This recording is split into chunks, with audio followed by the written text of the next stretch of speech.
Churches burn. Monks run from axe-wielding warriors hopped up on who knows what. The Vikings steal and pillage and burn and kill. Then they take it all and sail back home, just in time to celebrate the holidays. In ancient Scandinavia, a group of Norse raiders are celebrating the glory and paternal wisdom of their god Odin, and burning great logs as they drink their mead in high spirits. However, even the thunderous sounds of Viking revelry cannot disguise the telltale click of gnarled feet on the snow-covered roof of their longhouse. On one of these winter nights, these seafaring raiders will see their own home be raided by an unwanted and cruel visitor. A twisted humanoid beacon of malevolence that has terrorized the Northern Hemisphere for thousands of years. But where did it come from? And just how far back does its history with the human race go? We are now in the 18th century. A sleepy village in Denmark prepares to celebrate the upcoming days of Yule. Firewood is chopped and laid neatly at the hearth in every home, and white snow covers the ground. In their state of festive cheer, the local population is oblivious to the grisly Weihnacht event that will befall them before 12 more nights pass. By the river, an elderly man scans the horizon for something just out of view. His name is Emil Schroeder, and he remembers seeing over 70 Yule celebrations in his time. He is the oldest living member of a family that has inhabited this region for thousands of years. Ever since he was a young boy, Emil was aware that this season of cheer brought with it both childlike wonder and pure, abject terror. When he was 9 years old, Emil lost his best friend Noah to what was thought to be an incident of banditry. Noah and his family had lived in the house next door to Emil's, and with the village being so small, their friendship was practically guaranteed. The two boys played together all year round, but especially during the winter. That was the time that Emil and Noah would build great snow forts and act out the Viking battles from the stories their parents had told them. The winter that Noah went missing was marked by peculiar happenings, including a situation 2 nights before when the boys swore they could see an additional snowman they did not build on the hillside where they usually played. It was taller and more thin than the other snowmen, and from a distance, it appeared to be covered in dark coal. Whatever it was, the boys were unable to find it when they went on the hill the next day. The strange dark shape was regarded as an utter mystery to them, and a product of boyhood imagination by their parents. Only after the sinister events of Noah's disappearance did Emil begin to connect the unknown snowman with one of the more outlandish Viking folktales he had heard. There was nothing so glorious about the night itself, which claimed the lives of Noah's mother, father, and uncle. All 3 adults were found in the same room of the house, covered in a myriad of wounds that were very clearly the cause of their sudden demise. Whoever or whatever had done this to them had obviously taken their time to avoid delivering a killing blow too quickly. But before we explain, a question for you. Is something interfering with your happiness or preventing you from achieving your goals? Regardless if you have a clinical mental health issue like depression or anxiety, or if you're just a human who lives in this world who is going through a hard time, therapy can give you tools to approach your life in a very different way. And that's why I'm excited to tell you about today's sponsor, BetterHelp. BetterHelp's mission is to make therapy more affordable and more accessible, and this is an important mission because finding a therapist can be really hard, especially when you're limited to the options in your area.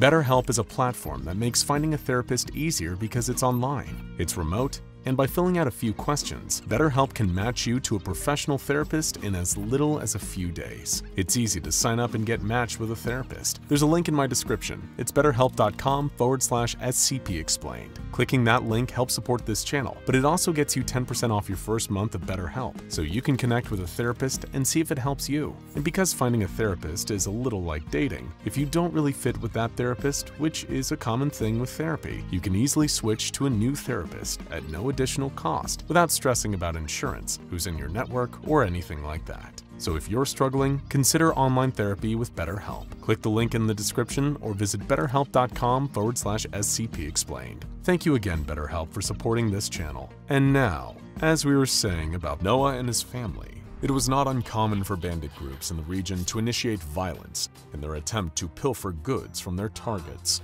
But sadism on this level was almost unheard of. What was also distressing was that no other house in the village had been hit, and no possessions were even taken from the house of Noah's family.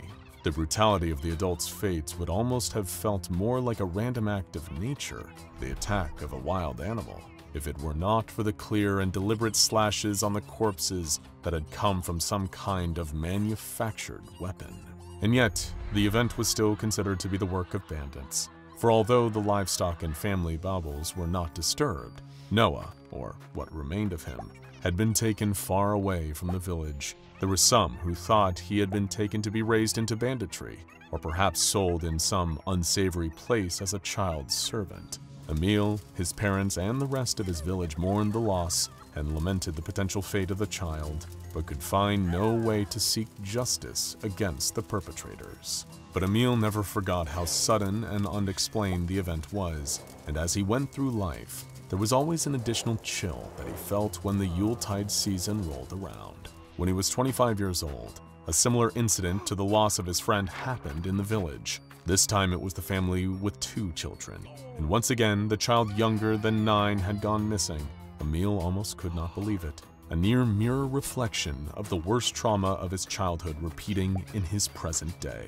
Once more the village buried the dead and mourned for the missing child. Emil offered his condolences, but held his tongue about what he saw as parallels between the abductions, fearing it would only cause his community more pain to remember the dark Yule 16 years ago. In his heart, though, he was more convinced than ever that something old and evil was afoot. The unknown perpetrator was, more than anything else, patient, and so Emil knew that he had to be patient too. If there was an answer to all of this, he had to believe it would reveal itself in time. The intricacies of the mystery offered a purpose beyond the mundane to Emil, and for decades, he lived a quiet life in the village. Astrid, the woman he married, had been previously courted by a wealthy merchant from beyond the region, who became displeased once the 2 of them had difficulty producing a child. When the merchant ran off to find another prospective bride without leaving her so much as a golden ring, poor Astrid was left socially and financially ruined. She was in deep sadness and felt she was doomed to become the unwed village hag. But Emil understood loneliness as well, as any man good in the close-knit little hamlet, and saw fit to visit her and share his money and food with her until their love blossomed like the spring arriving through melted snow. Together, Astrid and Emil lived a happy life, despite, or perhaps in the back of Emil's mind, because of her childlessness. The humble married couple contented themselves with farm work and perfecting recipes for seasonal treats. Several years into the marriage, Emil told Astrid of his troubled childhood and the tragedy that took place next door to his family home, where the 2 of them now lived. Astrid comforted her husband and shared his grief, and because of this, Emil was able to begin the healing process in his adult life. For a time he believed that it was all over, and that the deaths in the village's past could be forgotten. Decades later, at age 48, he was forced to confront the reality of those events once more. A new family had moved into the village that year to raise their newborn son in a thriving environment. This would have been their first Yule in this new home, and unfortunately, it was their only one as well. Again, there was no sign of the young child at all, but the bodies of the parents were found in indescribably brutal condition within the same room of the home. In the years that followed, Emil nearly lost his mind and began to drink mead heavily in order to numb the creeping sensation that evil had been watching him his entire life. Astrid was concerned, but despite her best efforts, she wasn't able to assuage Emil's paranoia. Emil Schroeder became an unkind man, broken by his past and unwilling to fully articulate the depths of his feelings on these recurring tragedies. His mead-addled mind would turn over the same thoughts every day of every month. Why does it keep happening to this village? Why am I the only one who seems to see the connection? And most of all, was the story of our ancestors and the Yule monster actually true?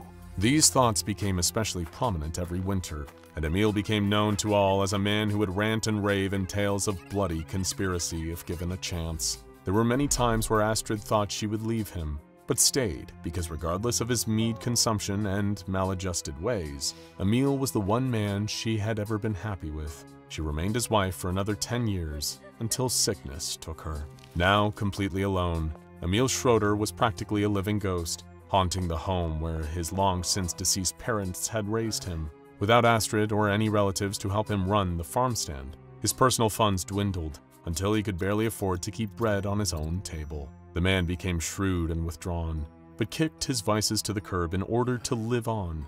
This was particularly out of love for the wife he had lost, who he knew who would have hated to see him suffer so. He dreamed of her often, as well as Noah, who was perpetually a boy in the tales told by his subconscious. As Emil grew older still, he was sometimes confused and misremembered himself and Astrid raising Noah as their son, before remembering the truth of the matter and why the death of one led to his association with the other.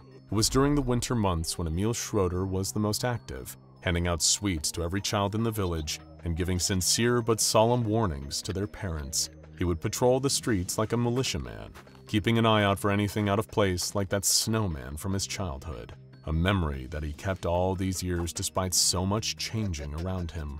This brings us back to a 72-year-old Emil Schroeder standing on the side of a river. He watches and waits for the arrival of something that he barely can comprehend, an embodiment of evil that never strikes when expected. If his vigil could prevent even one crisis, then it would be all the worth it when all was said and done. All day Emil stood there until one of the children from town came and approached him. "Old man Schroeder," said the boy, "are you cold?" Emil turned and saw that the youth standing behind him was no more than 7 years of age. Every time the familiar tragedies happened in the hamlet, there was always a child younger than 8. Emil examined the face of the boy until his mind willed the words from his weary lips. "What is your name, child?" said Emil. "Frederick, sir," the boy replied. Emil smiled outwardly, but within he couldn't shake a sense of foreboding. He steeled himself for the next question he had to ask. "Are your parents looking forward to Yule?"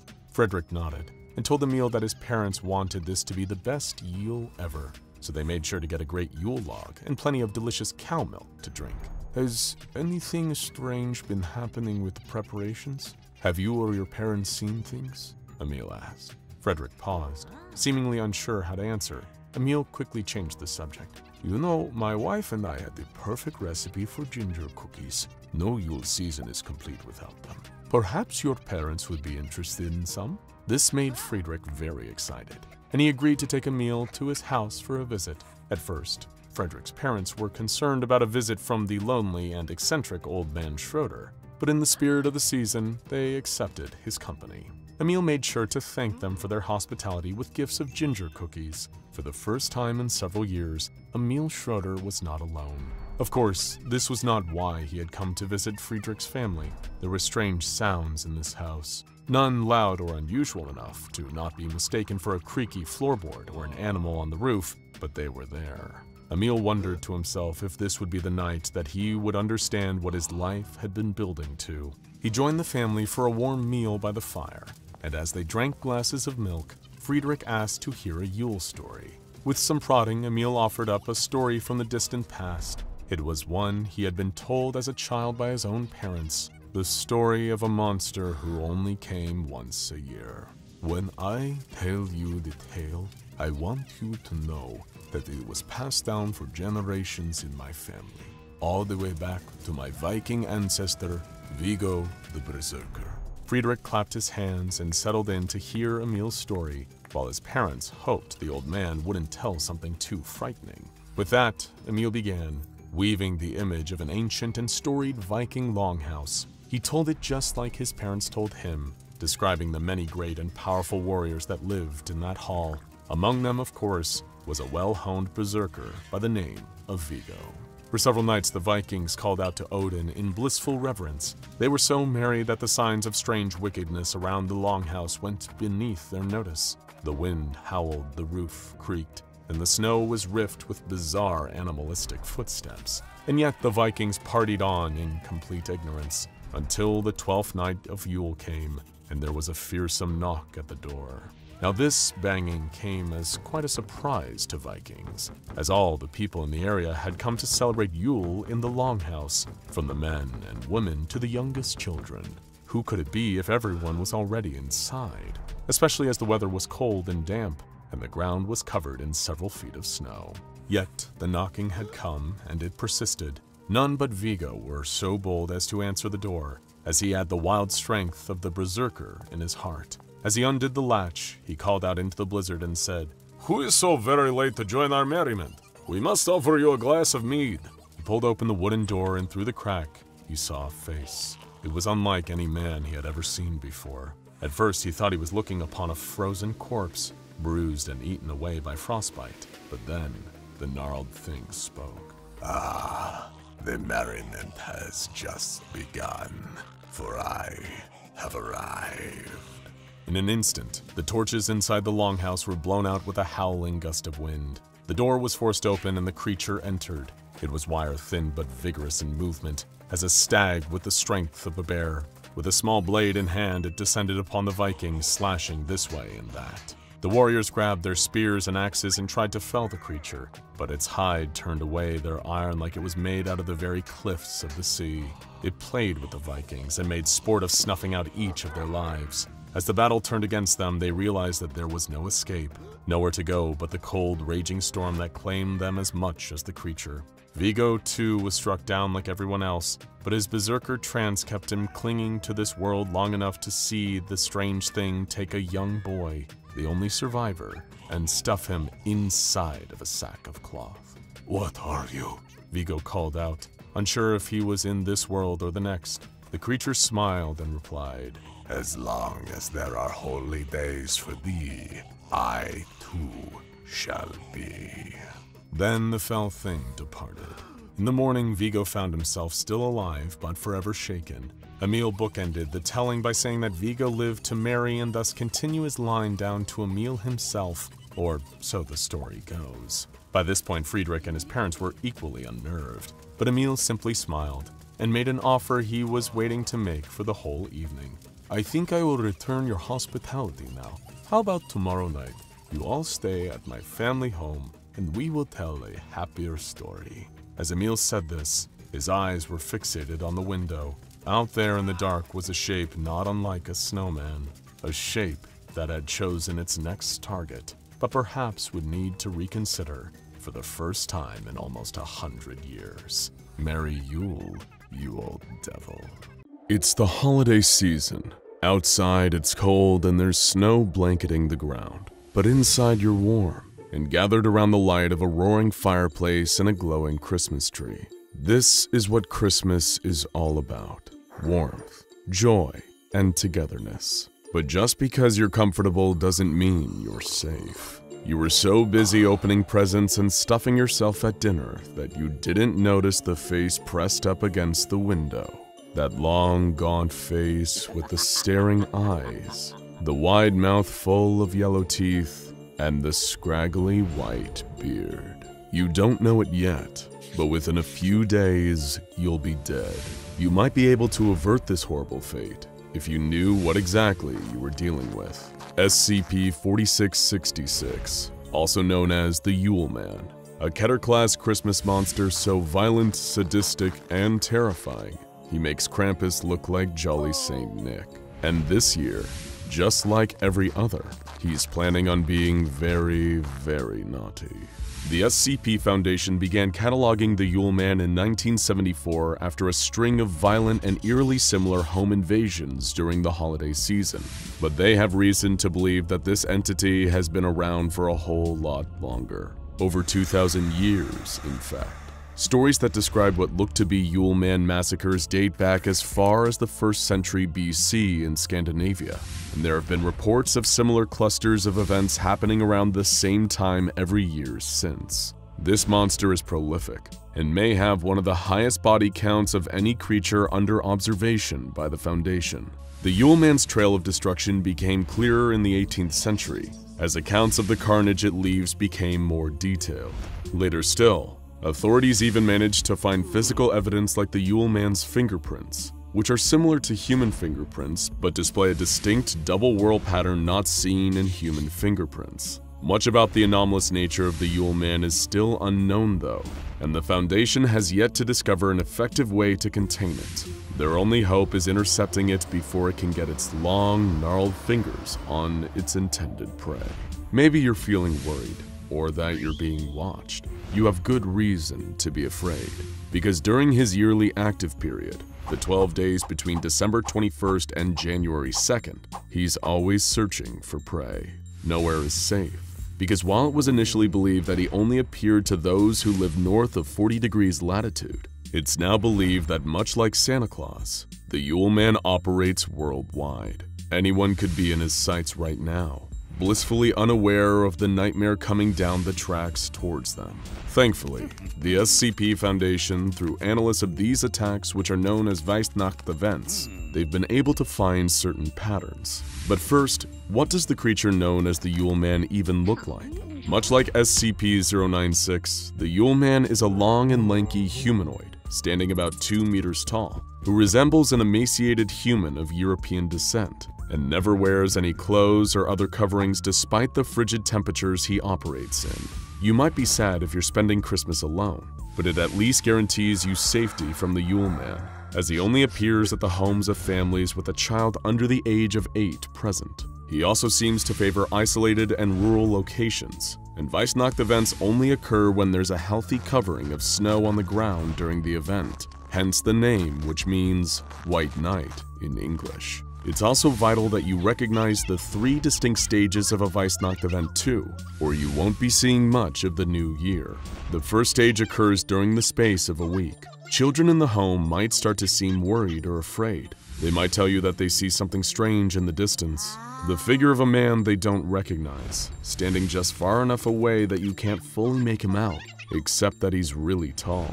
Of course, you probably won't see anything, and your instinct will be to tell them there's nothing to be afraid of. Even when they tell you, through tears, that there's a man pressing his face up against their bedroom window at night. But they are right to be afraid, and you should be too. Already at this point, your only hope is to try and spread the word as soon as possible. Report the incident to the local police, write about it on Facebook, tweet about it, whatever it takes. The SCP Foundation has operatives trawling the internet and monitoring police reports constantly during this period, especially for reports of mysterious men in the snow watching homes from a distance. Getting the Foundation's attention is your best hope of stopping this thing. And if you don't, next comes Stage 2, taking place between nights 8 and 11 of the active period. No longer will the Yule Man just be lurking on the periphery. Now he's getting closer. You'll start to hear strange noises in your attic or on the roof. Noises that sound almost like footsteps. That's crazy, you think. It's probably just an animal. But then the smell starts. An awful rotten stench that fills the house. But no matter how hard you look, you can't find the source. Finally, on the last night of December, you'll tell yourself that you'll take this matter to the police. But of course, it's already too late. The Yule Man is here for the 12th night. The Weihnacht is finally upon you. At this point, one of 2 scenarios will happen. In the first, you and your entire family will be tortured and murdered, except the youngest child, who the Yule Man will kidnap. The SCP Foundation keeps files on a number of notable instances of this kind of Weihnacht, and the details are truly gruesome. Reports of incidents have involved crucifixion, the removal of tongues, burning, dismemberment, post-mortem bite marks, and decapitation. In all instances, though, the entire family was killed except the youngest child, who simply disappeared. The Yule Man is a merciless and sadistic beast. You're now probably wondering, if that's the first of 2 Weihnacht possibilities, what's the second? In the second, if you're tremendously lucky, you and your family will survive. But that doesn't mean you won't face a grisly experience. In this scenario, which occurs during about 15% of Weihnacht events, you'll hear footsteps throughout the night, but thankfully you wake up alive. And when you do so, there are gifts waiting for you. The problem is, all these gifts are made out of human body parts. For example, in 1976 in Canada, one family received the gift of a ball made from a severed human head wrapped in skin. In Kazakhstan in 1903, a family received a flute made from a hollowed-out human femur. And in the Netherlands in 2003, a family received a wooden hairbrush covered in human teeth ranging from 400 years old to a mere few days. These gruesome gifts are referred to as SCP-4666-A, and it was one of these gifts that gave us the best insight yet available into the true nature of the Yule Man. Several gifts were dropped off at a family's residence in Hoonah, Alaska in 2018, but most notably among them was the horrific SCP-4666-A-0960, a life-size doll made from a human body with its eyes removed and mouth sewn shut. Worst of all, though, was that the girl was still alive. The family who received this twisted gift was given a me-sticks by the Foundation, and the living doll was taken for medical treatment. Before succumbing to her extensive injuries, the girl was able to deliver some insights into what exactly happened to the children who were abducted during Weihnacht events. The children taken by the Yule Man are forced into a large sack that seems much bigger on the inside than it appears as he makes his rounds, traveling from house to house, murdering and kidnapping. His victims are taken to a kind of underground grotto and workshop filled with bones, like a twisted Santa's workshop, where they're forced to make toys out of the bodies of their fellow victims. During this time, the Yule Man will continue to torture and torment his victims. He'll even take some of them away to cook and eat whenever he feels like it.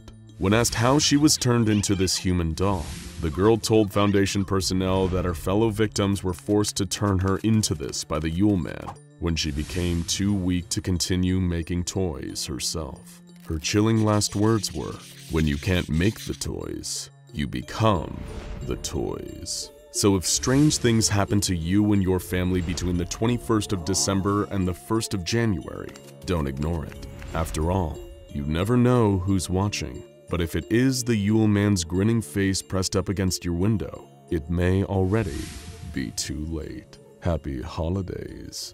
It happened in 1981, in a small rural village in West Germany. Siegfried Geis, 9 years old, ran across the bitter snow, tears freezing to his cheeks. It was Christmas Day, and not long ago he'd been so happy. He was celebrating with his family, his mother, his father, and his young sister, the centers of his universe, when that monster had attacked and destroyed everything he'd ever known. The White Terror, the destroyer of Christmas cheer, the Yule Man, SCP-4666. Though of course, young Siegfried had no idea. In hindsight, Siegfried's parents had been noticing strange things in the lead-up to Christmas Day. Unfamiliar bumps and knocks, strange smells coming from the attic, the occasional tall, dark silhouette on the horizon outside their isolated old farmhouse. But in all the hustle and bustle of the season, nobody really paid the proper attention to all the signs of an incoming Weihnacht event. Every eerie feeling was just written off as stress or overactive imaginations. None of the Geis family knew about the true danger they were facing until they woke up to see the Yule Man standing over them, sharpening a rusty blade and staring at them with hungry, sadistic eyes. "Merry Christmas," the creature rasped and chuckled. Siegfried was lucky to escape alive, but of course he would never see his family again. He'd be picked up a day or so later, traumatized, catatonic, and almost frozen to death. When he was finally able to speak again, he spoke of a monster having killed his family. When the police investigated his home and found the remains, they deemed it to be the work of an all-too-human serial killer, and poor Siegfried Geis was entered into the foster system. Years of work with psychiatric professionals tried to convince young Siegfried that the monster he claimed to see, the unnaturally tall, gnarled, bony freak with those shimmering black eyes, was merely a product of his trauma. But he knew the truth. He always knew. What he encountered that day, the thing that took his family, was nothing less than a true monster. And at 9 years old, Siegfried made a vow he would one day kill the monster, no matter what it took. When Siegfried was finally adopted and returned to school, he did everything he could to apply himself academically. He had no interest in friends or romantic relationships, even as he grew into his teenage years. The only thing that drew his interest, in addition to the perfection of his academic life, was his own private research into the supernatural. He became an expert in all things occultic and anomalous, sightings of ghosts, phantoms, aliens, and monsters. He wanted to know it all. No, needed to know it all. He would arm himself with knowledge, wanting to know everything he could in advance of the confrontation that would be his final destiny. He also began obsessively researching attacks similar to the ones that killed his family, and found an eerie pattern seemingly to unfold all over the Northern Hemisphere. During the 12 days of Christmas, entire families would be found dead in their homes, mutilated horrifically, often with children having gone completely missing. They happened far enough apart in terms of time and space that no connection was drawn between the events, all just random attacks according to the police and media. Weren't the connections obvious? He didn't understand it. It was almost like there was some kind of sweeping cover-up obscuring the true culprit behind all these killings. The same beast that destroyed his life. As Siegfried, now known to most as Dr. Geis, ascended through his time at university, he became one of Germany's foremost scholars on the occult, with several published papers and books that drew fascination of fellow experts and laymen alike. But most importantly of all, Siegfried's work got the attention of the SCP Foundation. They reached out to the ambitious rising star of the paranormal world and offered him a research position. Dr. Geis was elated and said that he would happily take the role if they answered one question for him. Did they know anything about a horrific humanoid monster that attacked families across the Northern Hemisphere around Christmas time? This was the moment when Dr. Siegfried Geis, after decades of searching, finally came to know about SCP-4666. He had access to all of the SCP Foundation's information on the monster, putting him several steps closer to what had always been his ultimate goal: killing that godforsaken thing. But this would be easier said than done. After all, if the Yule Man was easy to track, the Foundation would have captured and contained him long before now. His attacks could occur anywhere across the Northern Hemisphere, making catching him the world's largest game of whack-a-mole. But this was a game that Dr. Geis had more than enough patience to play. Over the following years, Dr. Geis worked as hard as humanly possible, not just at the case of SCP-4666, but at every piece of work the Foundation had to offer him. Much like his ruined childhood, Geis made no effort to interact, no effort to form social connections. He just worked and worked and worked and worked with single-minded passion, soon developing a reputation as one of the most hard-working and dependable figures in the SCP Foundation's European division. It was this kind of work ethic that soon saw him promoted to senior researcher, and then a site director. He had more control over information, resources, and manpower than ever before. It was almost time. He could sense it. Delegating other tasks to his subordinates, Dr. Geis began to work on his masterpiece, an advanced algorithm connecting police, social media, and surveillance databases across the Northern Hemisphere. You see, while Dr. Geis had never faltered in his quest, neither had the Yule Man.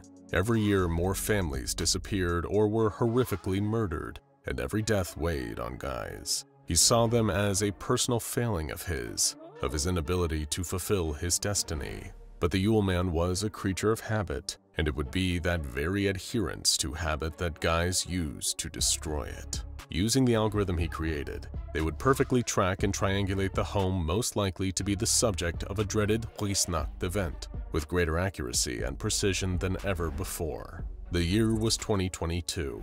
Dr. Geis was convinced that this time, he would be the one to claim victory and vengeance. There was one thing he didn't tell his Foundation compatriots, though. As he put the pieces in place for the final showdown, he had no intention of containing the Yule Man. This time, he would destroy it. Using his newfound influence as a well-respected site director, he requested the transfer of a few high-profile anomalies, as well as the services of a crack mobile task force death squad. It was time. The Yule Man watched the house from a distance. He'd been observing for days, watching the nice, happy family within. What pleasure it would bring him to destroy them, and take what's left to his workshop for further fun. Tonight would be the night that he claimed them. They were all blissfully unaware, and lived in an isolated rural area where nobody but him would hear all the wonderful screaming. The second the lights went out inside the house, he would strike, and bring about some Christmas fear. When the last window went dark, the Yule Man drew a long, rusty blade out of his bag of tricks and approached the house. He crept in through one of the windows. Locks had never been a problem for him. This whole process had played out hundreds of times. He barely even needed to think about it now. He crept in past the presents around the Christmas tree, found the stairs and began to climb. He'd find them in their beds, one by one, and take his time, savoring the pain, savoring the fear. He went into the youngest one's bedroom first, his lips pulled back into a manic grin. There was the little boy, tucked in under his quilt, like a present waiting to be unwrapped. He grabbed the sheet with his long, gnarled fingers and pulled it back, only to see a plastic dummy underneath, with a stun grenade fixed to its chest. Before the Yule Man could even react, the stun grenade exploded into his face, blinding him with a sudden white light and ringing in his ancient ears. The next thing he heard was a rugged military voice yelling, "Squad Alpha, move in!" Seconds later, the upstairs landing was filled with mobile task force operatives with assault rifles. They aimed and opened fire into the Yule Man, peppering him with painful bullets. He wasn't used to his victims fighting back like this. Truthfully, it even caught him off guard. But sadly for those brave task force operatives, it would not be enough to kill him. The Yule Man gripped his rusty knife and lunged at Squad Alpha. Moments later, they were all dead, and the furious Yule Man was trudging back down the stairs. There had been no satisfaction in this slaughter. How had they caught him like this? Perhaps he'd go eat some of his servants in his workshop to make himself feel better. As he walked back across the living room, past the Christmas tree, past all the presents, the television flickered into life. Staring at him from the screen was the grinning face of Dr. Siegfried Geis, now 50 years old. And the most insane part was that the Yule Man somehow recognized him, the one who got away 41 years prior. "Hello, old friend. You're looking a little glum," Siegfried said on the screen. "I take it that you did not enjoy the surprise party I just threw for you. Don't worry, the night isn't over yet.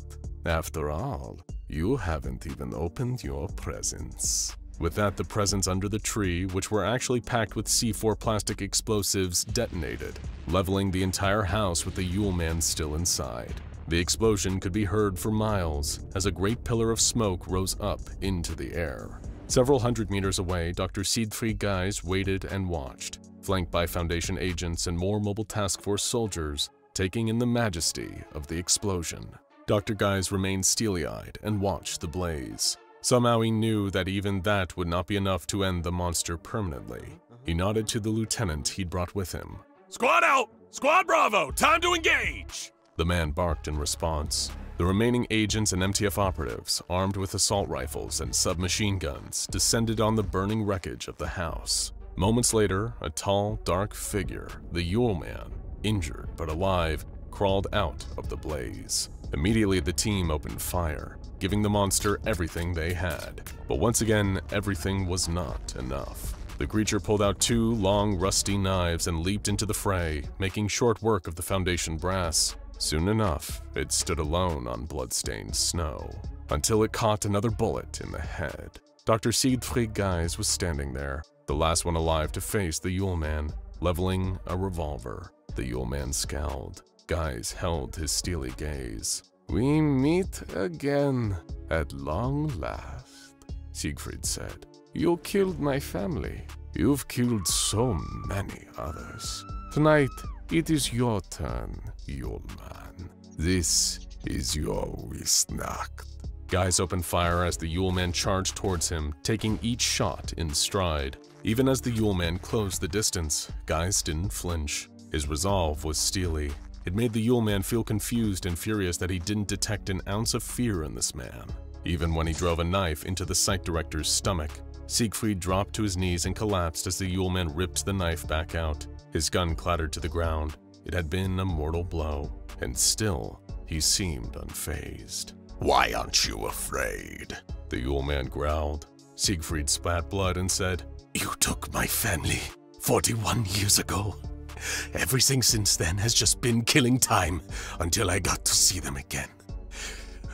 Where you're going, all you'll ever see are flames and torment." The Yule Man, furious, stabbed Siegfried again, this time through the heart. The doctor was dying, his life's work having seemingly amounted to nothing. But with the last of his strength, He reached into his coat and pulled out something, a little gift he'd requested from one Dr. Alto Clef before putting his plan into action. Dr. Siegfried Geis lifted a photo of SCP-096 right in front of the Yule Man's eyes. "Merry Christmas," he said with his last breath. The Yule Man was confused. A photograph? Was that it? Was that really this foolish little boy's trump card after all this time? What a waste. Then, without a moment's warning, SCP-096 barreled into the Yule Man, sending them both rolling across the snow. One of Siegfried's preparations was to have SCP-096's containment cube temporarily relocated to only a mile away from the ambush site to avoid collateral damage. If everything else failed, then SCP-096 would be their Hail Mary pass, their finishing move. And it worked marvelously. As strong and evil as the Yule Man was, he'd been weakened by the night's battle, and the Shy Guy was an order of magnitude more powerful than his sadistic foe. The Yule Man screamed in horror as SCP-096 set upon him with claws and teeth. After hundreds of years inflicting it on others, the Yule Man had died in terror, and Dr. Siegfried Geis had died with a smile on his face. Christmas. Some know it as the most wonderful time of the year.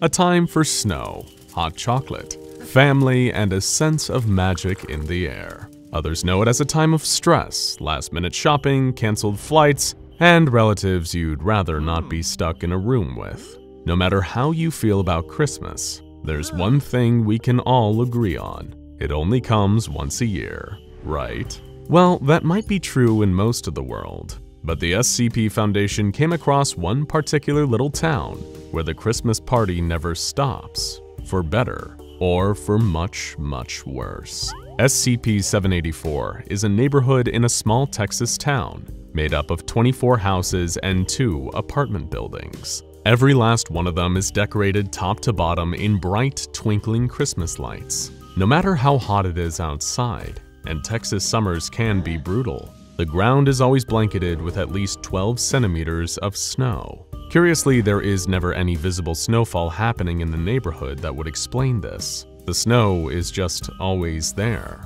It might look inviting from the outside, a quaint little neighborhood where the snow never melts and the Christmas lights never go out. But the folks at the SCP Foundation know by now that things are rarely ever what they seem. All of the houses in SCP-784 are occupied by beings referred to as SCP-784-1. They appear to be completely ordinary, mostly adult humans dressed in traditional Christmas sweaters. There are approximately 300 people living in SCP-784, and they appear to age like normal people, though no deaths of SCP-784-1 have ever been observed. The citizens of SCP-784 spend their time doing activities exclusively associated with Christmas and the holiday season. They sing Christmas carols, perform Christmas pageants, throw eggnog festivals, give gifts, and decorate their homes. When the sun goes down, the activities turn to acts of Christmas-themed vandalism, decorating any object or living thing deemed not cheerful enough by any means necessary. When a Foundation supply convoy stopped near SCP-784 for the night in order to refuel, they got to experience this maniacal dedication to the Christmas spirit firsthand. First, the Foundation vehicles were egged, drawing the attention of the personnel on board.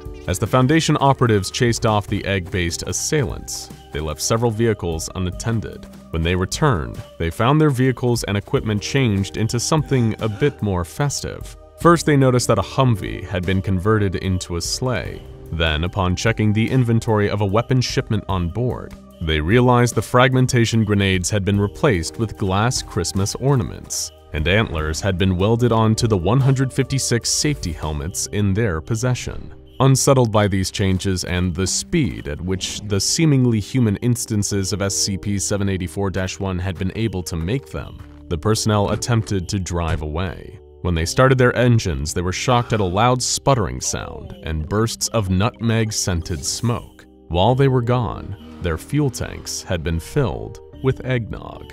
If this encounter wasn't enough to demonstrate that SCP-784 was not to be trifled with, there were several incidents of SCP Foundation agents entering the bounds of the neighborhood and failing to adequately perform the required Christmas celebrations. When someone's Christmas cheer is not up to par, instances of SCP-784-1 in the vicinity respond immediately and aggressively, incapacitating the offending person and forcing them into the nearest house. 5 different Foundation agents have been abducted in this way so far. The first Foundation agent to be abducted was Agent Paulson.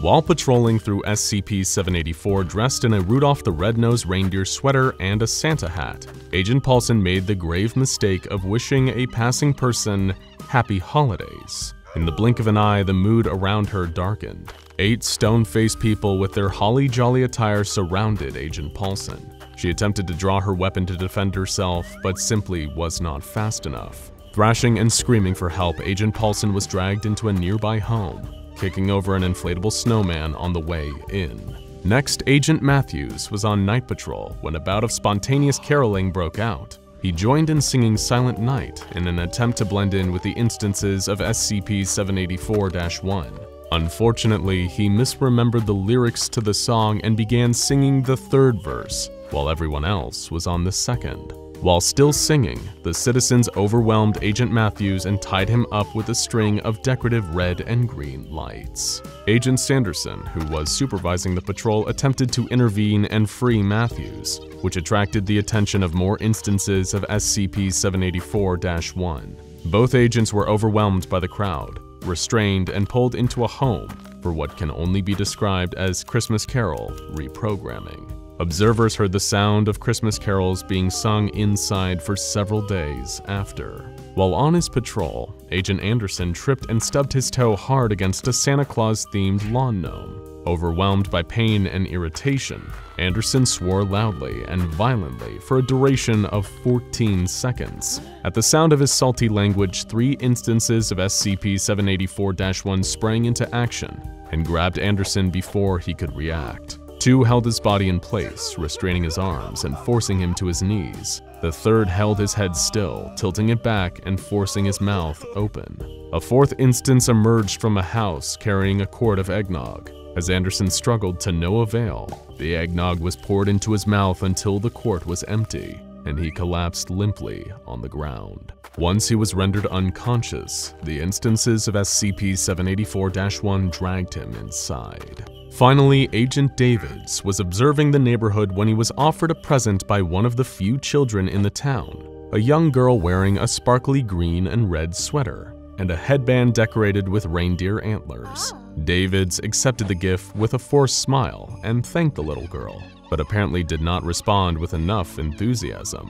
When he failed to give the reaction she was looking for, the little girl tackled him with a surprising amount of force, grabbing him around his legs and knocking him to the ground. Before he could regain his balance and climb to his feet, several more children emerged from a nearby house and dragged Davids inside, pulling him by his arms and legs. Between 1 and 3 days after they were taken, the abducted personnel emerged from the house they were pulled into. They were all dressed in new, more elaborate Christmas wear, from light-up sweaters to headbands covered in tiny presents. When a supervisor attempted to extract the Foundation personnel, the personnel refused to leave. When the issue was pressed further, the instances of SCP-784-1 around them became increasingly aggressive and even violent in their attempt to protect the abducted agent. Paulson, Matthews, Anderson, Sanderson, and Davids are still within the boundaries of SCP-784 and are all considered lost.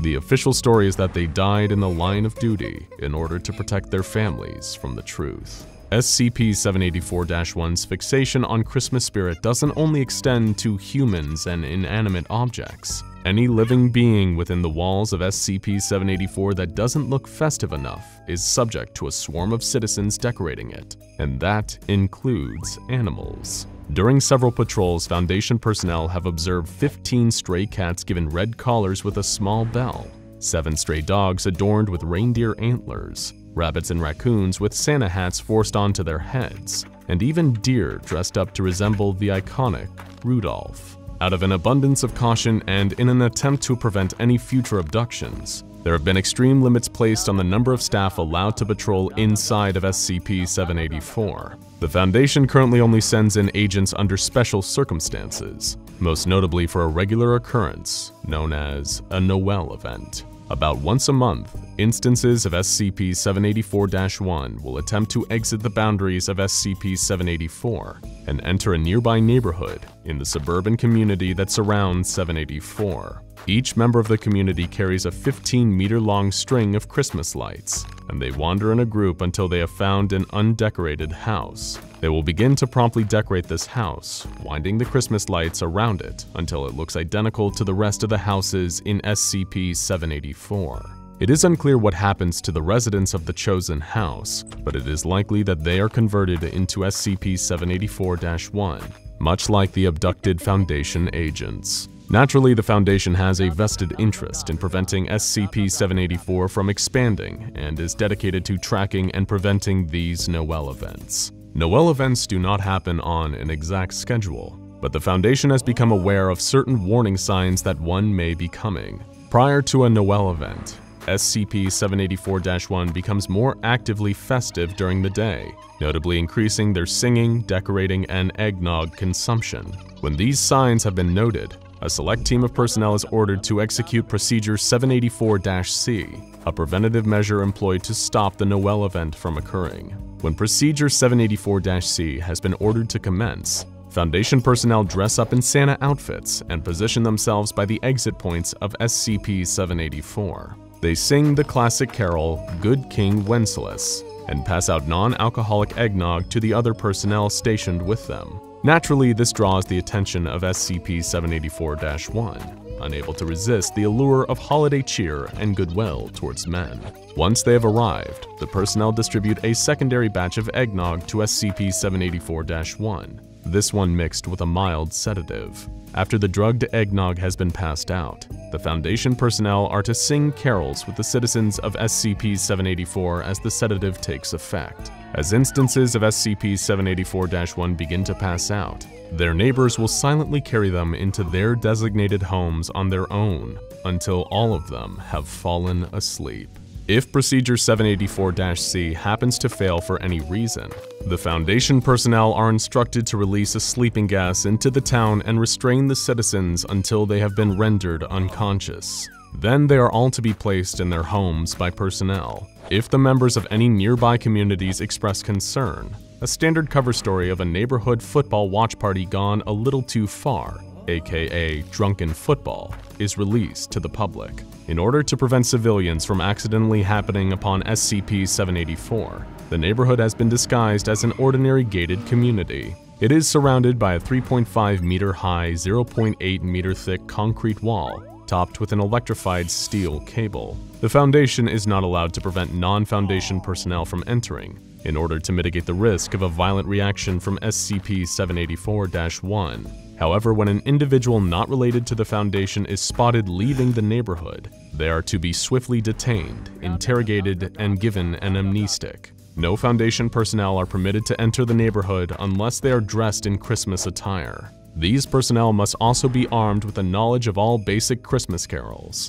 The area is to be monitored at all times via a Foundation-owned weather balloon, and the citizens of SCP-784 are to be watched for unusual behavior and the signs of an impending Noel event. SCP-784 is currently classified as Euclid, and is considered to be largely non-threatening as long as it continues to be contained. The citizens of SCP-784 are not overtly harming anyone, and they don't seem to want anything more than to celebrate Christmas forever. However, it's uncertain how far they would attempt to expand if Noel events were allowed to occur with no intervention. Perhaps they would expand forever, forcing eggnog down throats and strangling houses with twinkling lights, turning the world as we know it into a twisted snow globe. Hopefully, we'll never have to find out. Just be careful if you're wandering through the suburbs of Texas and hear the jingling of sleigh bells in July, or you might find yourself on SCP-784's naughty list.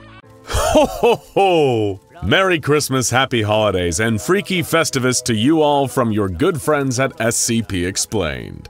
Deck the halls with boughs of SCP-407-induced plant life because today, we're gonna hit you with the kind of Christmas cheer you just can't contain. Hang your stockings, pour a tall glass of eggnog, and slip on your most hideous Yuletide sweater, because this is a Keter kind of Christmas. We've discussed Christmas anomalies both in depth and in passing on this channel before, like SCP-4666, the positively terrifying Yule Man, whose ritual Christmas-time slayings strike fear into the hearts of families everywhere. Or SCP-784 Christmas Cheer, a community where it's Christmas every day, and anyone who refuses to show the proper spirit is dragged off and given a forcible re-education in the reason for the season. There's even the pitiful SCP-1933, a fat, sweaty, and perpetually drunk middle-aged man in a Santa suit who has Irish cream for blood. Reminds me of my Uncle Frank. But today we're dealing with something really special. A Christmas variety show hosted by everyone's favorite Anomalous Foundation researcher, SCP-963. Sorry, we mean Dr. Bright. Dr. Bright is getting ready to receive guests for his Christmas party like no other, and the good news is we're all invited. There's going to be stories, songs, comedy, and more cameos than you could shake a Yule log at. So get comfortable, it's gonna be a fun one. But first, a quick message from this episode's sponsors. The fine folks at the Shark Punching Center, the first and last line of defense between us and those dark-eyed subaquatic menaces. And of course, the latest Giggle-tastic product from our good pals at the Dr. Wondertainment Toy Company. A perfect stocking filler for the Christmas season. That's right, we're talking about Spider Party. Just add water for 80,000 legs worth of arachnofunbia. Warning, parental supervision required. Your definition of arachnofunbia may differ from that used by Dr. Wondertainment. Avoid use of this product if you are sensitive to spider venom. Not for use in households with pets or which are situated on reclaimed toxic waste dumps and or Indian burial grounds. Dr. Wondertainment is not responsible for any cases of spideritis, spiderosis, or spidermania caused by use of this product. Not to be used for gambling purposes without the express written consent of Dr. Wondertainment. Oh, and of course, an additional thank you to our friends at the Mana Charitable Foundation for their generous grant. More on that one later. While Dr. Bright prepared for guests, SCP-1845, a collection of freakishly intelligent animals including a raccoon, a crow, a baby pig, a chicken, and a fox by the name of King Eugenio, prepared a dress rehearsal for a nativity scene. Conflict erupted when the chicken kept flubbing her lines, and the other cast members found it strange that King Eugenio insisted on playing the baby Jesus himself. By all accounts, he was kind of a nightmare to work with thanks to his massive ego. The situation worsened when SCP-329-J, a floating yield sign that believes it's a ghost, turned up claiming to be the ghost of Christmas past and started bothering King Eugenio. If you think this is weird, you're going to have real trouble with the rest of this, so we recommend sitting back, putting your feet up, and just rolling with it, cause it's only gonna get stranger from here. Anyway, back to the living room of Dr. Jack Bright, who was singing a special SCP Foundation parody of the Christmas carol God Rest Ye Merry Gentlemen, when the first set of guests arrive. It was Dr. Charles Ogden Gears, a famously humorless Foundation senior researcher, dressed in his own adorably gaudy Christmas attire. But he wasn't alone. He'd brought special musical guests, Captain and Tenniel, the classic 1970s duo responsible for hits such as Love Will Keep Us Together and Muskrat Love. They'd actually attended gigs like this before, but thanks to the beauty of Class A amnestics, it was all new to them. Let's ignore the murky ethical implications of that and keep on trucking.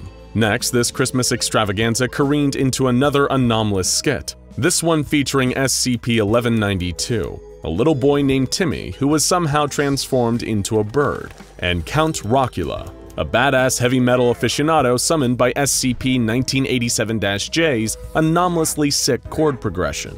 Timmy was naturally a little upset about being trapped as a bird, and thus he was unable to spend Christmas with his family. Count Rockula, being the Lord of Ultimate Rockness, refused to let the poor bird boy suffer. In order to cheer him up, he grabbed his guitar and launched into a spirited rock and roll Christmas carol, with much racier lyrics than you'd probably expect from a wholesome Christmas tune.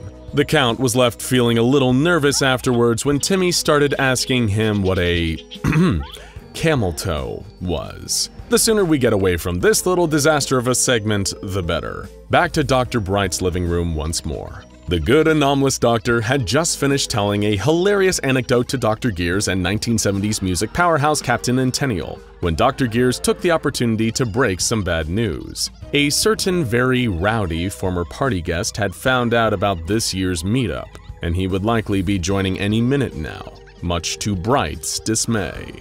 As if on cue, the door burst open, and there stood SCP-076-2, also known as Abel, the immortal swordsman wearing an ugly Christmas sweater and a Santa hat yelling, Did somebody say party?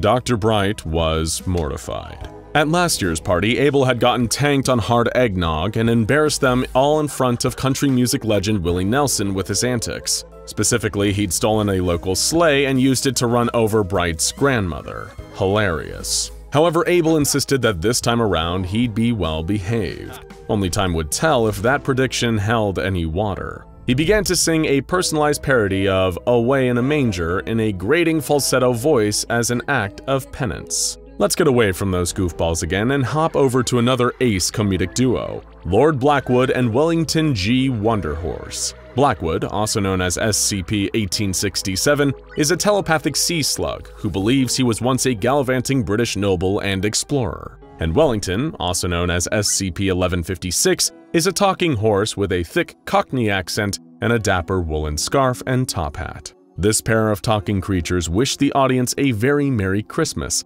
before engaging in conversation. However, this didn't get very far, as Lord Blackwood couldn't understand Wellington's thick Cockney accent. When Lord Blackwood got too frustrated to go on, he called Wellington a horse's ass. Everybody laughs, roll on snare drums, curtains. Now then, back to Dr. Bright's increasingly chaotic Christmas house party. Abel was already getting a little sloshed and telling wild jokes when another guest appeared at the door. When Dr. Bright answered, he saw Dr. Wrights, a female fellow researcher standing there in a full-body trench coat. She expressed a desire to meet Dr. Bright under the mistletoe, to which he replied, Wrights, I didn't put up any mistletoe this year. But Wrights, obviously in the Christmas spirit with a smile on her face and with no concern for the lack of mistletoe at the party, disrobed from her trench coat. Donned in her hand-knitted wool Christmas two-piece, she began to dance towards Dr. Bright while singing a parody of the saucy Christmas hit, Santa, Baby. Okay, let's cut to another word from one of our sponsors, the wonderful folks at the Mana Charitable Foundation, the world's leading anomalous charity group. In this sponsorship break, Mana Charitable Foundation representative Sally Struthers placed a small mechanical contraption on the table and said, This is the Christmas Miracle Maker. Thanks to state-of-the-art terraforming technology, this durable and easy-to-use device, once activated, will induce rapid and aggressive climate change in order to transform its surrounding environment into a perfect snowy winter's day, just in time for a white Christmas. The seed banks and genetic samples contained within it will ensure that majestic evergreens, just right for decorating, and reindeer perfect for pulling a one-horse open sleigh, will replace all the local flora and fauna. And it can even whip up a Christmas dinner with all the trimmings for those souls in need. Every one of your donations puts us one step closer to our goal of manufacturing and airdropping 15,000 of these units across Africa in time for Christmas Eve. So please call in your pledge or write a check today and let them know it's Christmas time again. Thank you, Sally. Let's get back to Dr. Bright's party. Now things are looking a little more safe for work, if only slightly at least. Decorated Russian Mobile Task Force operative Agent Strelnikov had joined the party and was naturally beginning to make multiple jokes about how much he hates Chechens, much to the discomfort of everyone else in attendance. The other party guests tried to make him discuss literally anything else, but he refused, repeatedly circling back to telling stories about Chechens. He only broke from his diatribe to give a rendition of the formerly popular Trololo meme song, which he insisted was a traditional Russian song of homecoming. Back to King Eugenio the Fox, who'd been going through a parallel Christmas Carol narrative this whole time during Dr. Bright's story. The talking yield sign was his spirit of Christmas past, and while we sadly missed his spirit of Christmas present, as we join him before his own gravestone, we can see that his spirit of Christmas yet to come was SCP-173, the sculpture. As the sculpture pointed towards King Eugenio's grave in judgmental silence, Eugenio came to terms with what a jerk he'd been. When he was freed from this horrible fantasy, he realized that he needed to change his ways, and thankfully there was still time. Back to Dr. Bright's Christmas party, which was in full swing. However, Captain Intennial, who had been in charge of cooking the Christmas goose, had made a terrible mistake. They were told to run it through SCP-914 on the fine setting, which would create a wonderful goose roast. But instead they ran it through the very fine mode, turning it into a collection of live goslings. However, in their greatest hour of need, a hero rose. Dr. Clef appeared at the door, dressed as Santa Claus, with enough delicious clam chowder for everyone.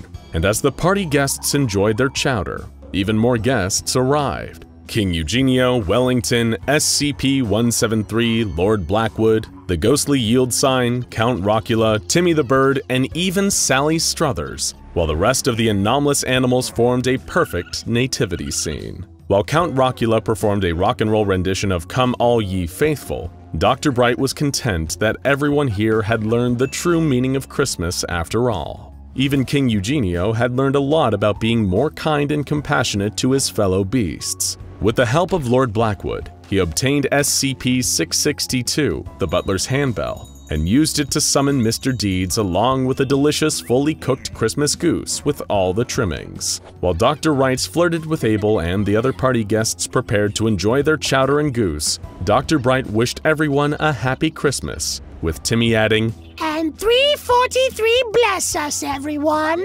We hope this little exploration into how the Foundation celebrates Christmas has helped your heart grow 3 sizes this day. And not in the way it would if you ate a meal off of SCP-807. Stay tuned for a Keter kind of Hanukkah and a Keter kind of Kwanzaa coming soon. Think back to your childhood and ask yourself, what was the most pain you've ever felt while growing up? As we develop, our understanding of pain evolves according to our different experiences. The older we get, the injuries we suffered as children, like a scraped knee or a bee sting, rarely cause us the same level of distress as they used to. Of course, when you are young and unfamiliar with sensations of pain, what you really need in that moment straight after you've fallen off your bike or tripped playing soccer is someone to pick you back up and give your sore spot a kiss. Perhaps you even need a bowl of warm soup to comfort you. Luckily for you, SCP-348 is exactly that. While many of the anomalies held in containment by the SCP Foundation have earned the Euclid or infamous Keter class designations, SCP-348 is one of the few considered to be safe, both in the sense it poses no containment risk, and in that it wouldn't hurt a fly. It is neither an ancient eldritch abomination from another dimension spreading its influence in our world through mimetic stimuli, nor is it a recording of a basketball game in which all the players and spectators are trapped inside. It isn't an indestructible limb-generating reptile or a towering winged being wielding a flaming sword and guarding the entrance to the Garden of Eden. To put it simply, SCP-348 is a bowl. A white, ceramic bowl, the kind you would find almost anywhere in the world. It may even look indistinguishable from the one in your kitchen cabinet. Of course, SCP-348 is hardly as ordinary as it outwardly appears to be, and it certainly isn't the only inanimate object that the Foundation keeps safely stored away. The key thing that differentiates SCP-348 from most other anomalies is how genuinely harmless it is. Its anomalous properties do not cause injury to any individual that interacts with it, nor does this bowl have any adverse effects on the world around it. SCP-348 cannot bend or reshape reality. It does not cause the person eating from it to have premonitions of their own death, and using it certainly does not manifest a contract-making entity at the opposite side of the table. So what makes this bowl in any way anomalous? What about it categorizes it as an SCP and not just a harmless piece of fine crockery? Well, why don't we start with how SCP-348 was first discovered? Some time ago, the SCP Foundation was made aware of rumors surrounding a child living in an unknown part of the world. According to the intelligence gathered by the Foundation, this child seemed to possess some sort of healing ability. Or at least, this is what rumors suggested. Upon further investigation, the source of these so-called remarkable recovery abilities wasn't the child, but appeared to come from a small ceramic bowl, which we now know as SCP-348. This is not to say that the bowl has any inherently supernatural healing properties, and it doesn't impart any regenerative power to those that eat from it either. It does heal in a certain sense, but not in the way you're probably imagining. When the SCP Foundation recovered SCP-348, there were no markings on it indicating where the bowl came from or who it was manufactured by. The only visually distinct details worthy of note were flowery patterns that appeared to be hand-painted around both the inside and outside of SCP-348. The ceramic surface also bore the Chinese letters Shang Xini, which translates to the phrase, "thinking of you." The child that first discovered it found the ceramic bowl in the attic of their home. The child's parents were both full-time workers and seemed to be somewhat neglectful of their child, although they refused to comment on this. But according to the findings of the SCP Foundation, the child had come to rely on SCP-348. Deciding to further investigate the anomalous properties of SCP-348, the Foundation began testing it, given that the child who first discovered the bowl had relied upon it. Tests involve Foundation researchers presenting certain children to SCP-348 and observing the results. So was this bowl haunted? Perhaps harboring some malicious spirit or entity that sought to corrupt these children, maybe even healing them in order to somehow use them as a vessel to break into our world? No. And while it may have not healed in any overt or expected way, it did heal in at least a metaphorical sense. If presented with an injured child sporting any form of minor ailment such as a cut or a runny nose, SCP-348 fills with warm soup. And yes, that's right, we said soup. What kind, you may ask? Well, that seems to vary. Sometimes it is tomato soup, other times it might be chicken noodle soup.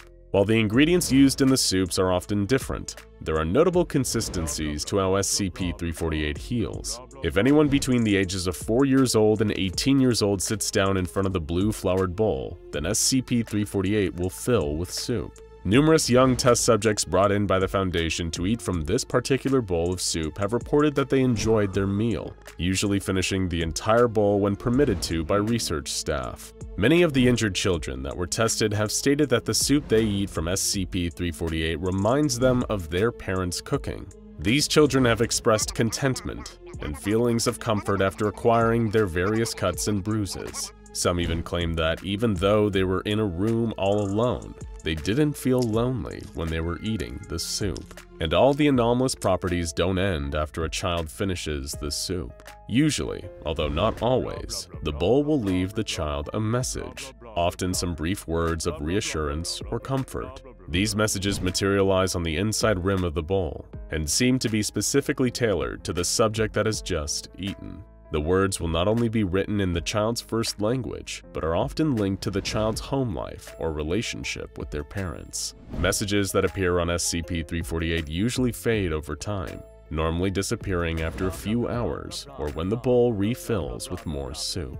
One test of SCP-348 saw a little girl, age 8 and suffering from a sore throat, brought before the bowl. According to a background screening made by research personnel, the girl lived with her biological parents and apparently had a good relationship with both her mother and her father. When SCP-348 filled with soup for her, the girl took almost half an hour to finish eating, and afterwards reported that she felt her sore throat get better as she ate. By the end of the meal, this test subject remarked that she felt completely normal.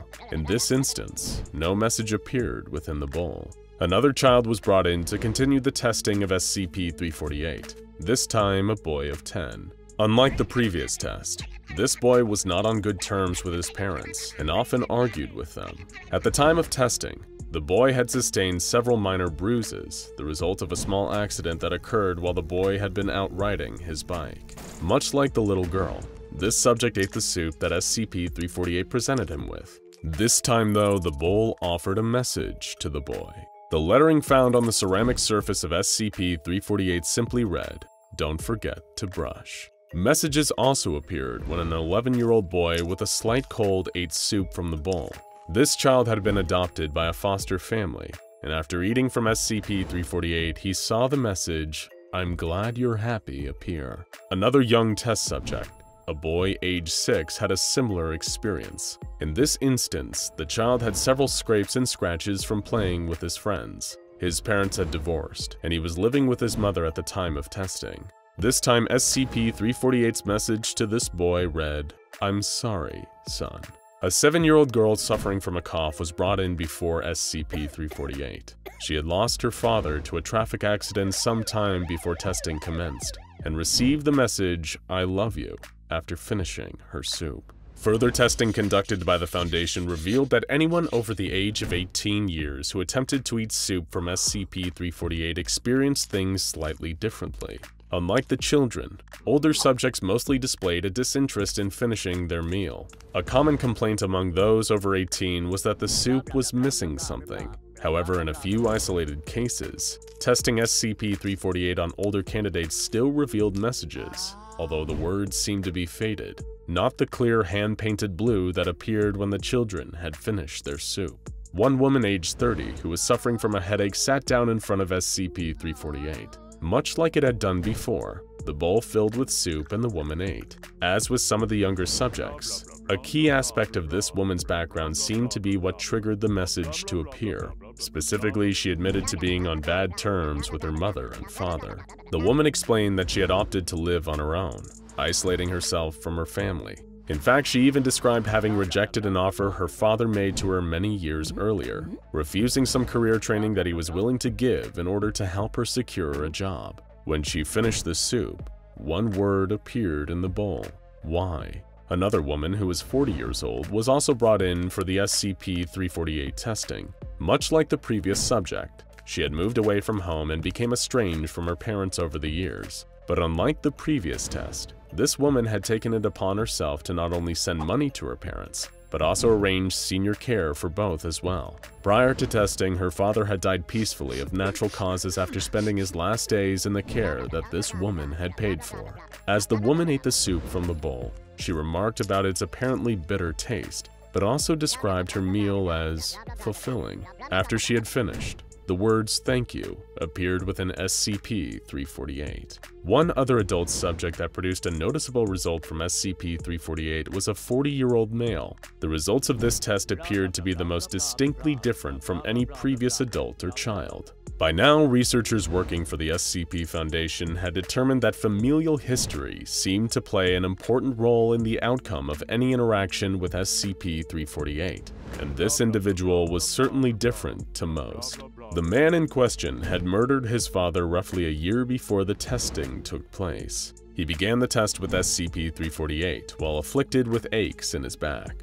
After one taste of the soup that appeared in the bowl before him, the murderer was immediately repulsed. He complained about the taste, refusing to eat any more from SCP-348. Shortly after, the man began to experience severe stomach pain.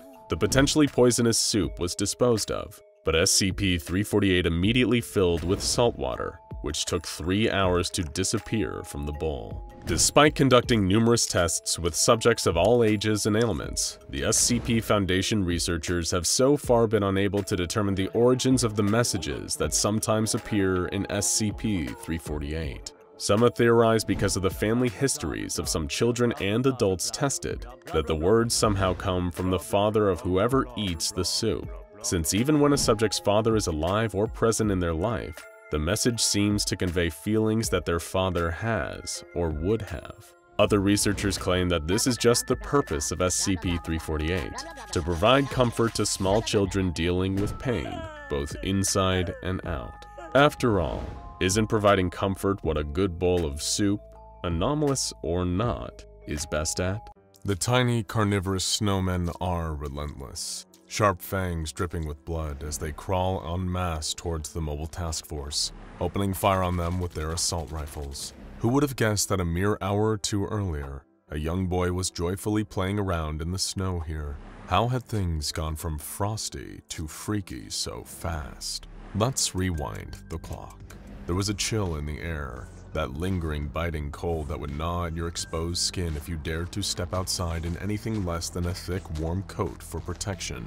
The ground was still coated in a heavy snowfall, a holdover from Christmas just past, weather that had refused to let up well into the early days of the new year. Everyone reaches an age where the cynicism of life, the weight of expectations that keep you anchored in the real world, they all coalesce to rob you of the childlike wonder of the snow. As you get older, the snow loses its novelty. It becomes a source of inconvenience, something that you need to shovel off the driveway to take your car out. Whereas, turn the clock back to youth, and it's like a tiny miracle. It coats your whole world in a clean blanket of freezing frost, turning the ordinary into a wonderland. Robert and Michaela Anderson were glad that their son Michael was still at an age where he could enjoy the snow. After all, Michaela getting to take her son out in his sled or seeing him hurling snowballs at Robert was able to provide them with a little bit of warmth during the freezing cold, snowier months in Missouri. Optimism was never enough to melt the snow, however, and maybe that's what drew in those creatures, the snowmen. It was early 2019, not even a full 2 weeks into the year. By now, Michael had gotten used to the fact that after Christmas and New Year's Day, a begrudging return to school would soon follow. As much as it clearly brought down his mood, nothing lifted his spirits like still getting to be out in the snow. And after a long day of helping his mom take down the tinsel and pack up the lights while his dad disposed of the tree, Michael was itching to go outside. "Please, Mom?" he begged as a box of decorations was placed back in the attic. His hands clasped together in a pleading gesture. "Please, please, please, just 5 minutes. I won't go further than the front yard." Michaela sighed, partly from exhaustion, but a smile crept onto her face. It was hard not to find her son's love for the snow endearing. "All right, but only for 5 minutes," she insisted firmly. "And I want to see gloves, hat, and a scarf, not just a coat, mister." With the speed and excitement that she and her husband had long since lost, she watched Michael race off to gather his warmest winter coat. "Remember when we were like that?" Robert heaved a sigh as he appeared from chopping up that dried-out, dehydrated remains of the Christmas tree. "No, do you?" Michaela replied with a light chuckle. Before long, Michael had donned his gloves and coat, almost a size too big. His scarf was almost wrapping up his entire head, save for the little bobble hat that poked out at the top. Robert opened up the front door, and his son stepped out into a world that had been whitewashed with clear, cold snow. Given that the Andersons lived on a small street in Grain Valley, there weren't many other people around, especially not with another flurry of snowfall moving closer in the clouds up above. But it wasn't the next snowfall that the residents of Grain Valley, Missouri should have been worrying about. It was the previous one, the one that had already fallen, and what was now hiding among the snow in the Anderson family's front yard. Having few other kids his own age to play with and not being allowed to venture too far from the front porch, Michael was content to spend his precious time outdoors making snow angels or practicing throwing snowballs. He had long been trying to get one to clear the roof of the small house he and his parents shared, leaving a few scattered patches of snow embedded on the roof shingles. A few meters from the front door stood a snowman. Granted, that was hardly a rare sight at this time of year, especially in the cold weather, but what was so unusual about it was that Michael hadn't remembered making a snowman recently. His parents hadn't let him out in the snow on his own since the start of the new year, given how badly the downfall and icy winds had been for the first week of January. Sure, somebody else could have made it, taking a pause as they passed by the Andersons' front yard, although not Michael nor either of his parents had spotted anyone doing that. The snowman itself was featureless, the white of its ice-cold body smeared with mud and dead leaves, debris that had been packed in with the snow used in its crude construction. It was featureless, too. Whoever had made it hadn't gone to the effort of giving it a face, nor draped an old scarf over it or given it a hat. It just stood there, but not like any other snowman. There was nothing welcoming about it. In fact, it was, fittingly, cold. Given how far away it stood, it was almost as if it was watching the house. Curiously, Michael began to approach the snowman. Being only 9 years old, his imagination was immediately running with the possibility that this snow and mulch construct could be alive, much akin to the likes of Frosty the Snowman. Little did young Michael Anderson know that he wasn't far away from the truth, although this particular snowman wasn't quite the happy, jolly soul from the much-covered holiday song. He hadn't got that much closer to the snowman when he heard something move nearer to where he stood. There was the rustle of leaves and the snapping of small twigs coming up from a bush next to him. Michael couldn't see what it was, but it was far too low to the ground and too close to the house for it to be a bird. Maybe a possum or raccoon had gotten trapped in the thin branches, and was now scrambling to try and free itself. Diverting from approaching the snowman, he walked closer to the plant. As he did, the rustling got louder, more frantic, almost hungry. There wasn't just one creature lurking out of sight beneath the leaves, but lots of somethings. Robert and Michaela had been sitting indoors watching the TV when they heard a spine-chilling scream coming from outside. Instantly, they were both up on their feet, racing toward the front door. Robert threw it open, and Michael dashed inside in floods of fearful tears. "What happened, sweetie?" Michaela asked, concerned, brushing snowflakes from her son's coat. "Are you okay? Did you slip?" Through crying and sniffling, shaking uncontrollably with how afraid he was, Michael couldn't find the words to answer. Instead, he pointed through the still open door directly at the snowman, still standing at the edge of the front yard. "How long has that been there?" Robert wondered aloud, taking a single step outside. "Don't, Dad!" Michael screamed, but it was already too late. Something small and speedy had leaped out of the snow in the front yard and latched onto Robert's leg. He howled as he felt searing pain, bitten by rows of tiny pointed teeth, as sharp as needles and as bitterly cold as ice. Stumbling back, Robert Anderson fell over and landed on the floor in the front hallway, inadvertently carrying whatever had attacked him into his home. Both Michaela and Michael screamed in fear as the tiny creature clawed its way up Robert's leg while he swatted at it frantically, trying to brush it away before it could get closer. With a blind swipe of his hand, he knocked the creature to the floor and clambered to his feet, arms outstretched, keeping his wife and son behind him, while staring in disbelief at what had bitten him. It was barely more than half a meter tall, a tiny, white snowman. Bulbous, bloodied eyes bulged from its head, much like those of an insect. Directly between the eyes was a hole, a mouth not unlike a lamprey, lined with rows of sharp teeth that all pointed inwards. It reared up and lunged toward the Anderson family in a display of aggression that caused all three of them to jump, warily backing away from the snow creature. It was then that Robert and Michaela noticed what had frightened their son so much. Out of the corner of their eye, they both simultaneously caught the sight of the open front door and the yard beyond. Wriggling through the snow, shifting as they moved, were even more of the creatures, slithering towards the house like piranhas catching the scent of blood in the water.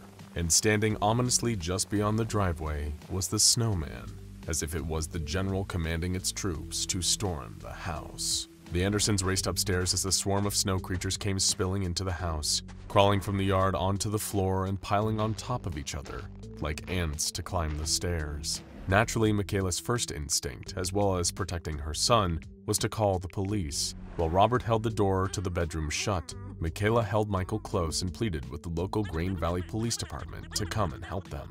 Although they only seemed to take the call seriously when Michael started screaming again. One of the snow creatures had pushed its way under the door frame and was sneaking its way towards Robert to attack him, leaving a trail of water behind it. Stepping back and thinking fast, Robert grabbed a hairdryer and switched it on full blast. The sudden rush of electrically heated air caused the toothy snow creature to retreat into a corner. Refusing to let up, Robert got closer and kept the hairdryer trained on it, eventually causing the creature to melt, until little more was left than a damp puddle. But the victory was momentary. There were still more of them crawling up the stairs after the Andersons. With their sharp teeth, they were gnawing at the wood of the bedroom door, trying to force their way inside. Fortunately for Robert, Michaela, and their son Michael, they wouldn't be able to recall the horrific events of January 12, 2019 for much longer. By the time the local police arrived, it had become clear to the officers responding that they were well out of their depth, especially when one of them was injured, suffering a bite from a snow creature. That was what led the SCP Foundation being called in, and within 15 minutes, they had dispatched mobile task force operatives to secure the anomaly. Being some of the Foundation's most highly trained agents, it didn't take long for the MTF to neutralize the carnivorous snow creatures. However, they quickly realized that the mysterious snowmen that had seemingly spawned the swarm could not be melted by any conventional means, nor would it deteriorate naturally on its own. A cover story was issued that Michael had suffered an accident and fallen down an open pothole that had become obscured by heavy snowfall. As a result, police officers were dispatched to help him, although the injury sustained by one officer due to a bite from a snow creature was never explained. Following this, the Anderson family was administered amnestics, meaning they quickly forgot about the whole terrifying ordeal. Maybe it was for the best, however. Young Michael seemed irreparably changed. He never went out to enjoy the snow again, repeatedly suffering from nightmares about the cold. Meanwhile, the anomalous snowman was recovered and thus designated as SCP-4230. Immediately, the SCP Foundation did as their organization does best and commenced testing, with a human subject, no less. They quickly discovered that SCP-4230 seemed to generate a sort of field around itself that could trigger a distinctive physiological change in any human being or animal that came within 6 meters of the snowman. This process became known under the designation of SCP-4230-1. It appeared that Michael Anderson had managed to unknowingly escape this fate purely by not getting too close to SCP-4230, staying just far enough away so as not to trigger SCP-4230-1. The Foundation placed D-19375, a member of their D-Class personnel, within this 6-meter radius of the snowman, and observed the gradual changes he underwent over the following week. For simplicity's sake, we'll refer to D-19375 as Frost, a rather fitting moniker, and you'll soon see why.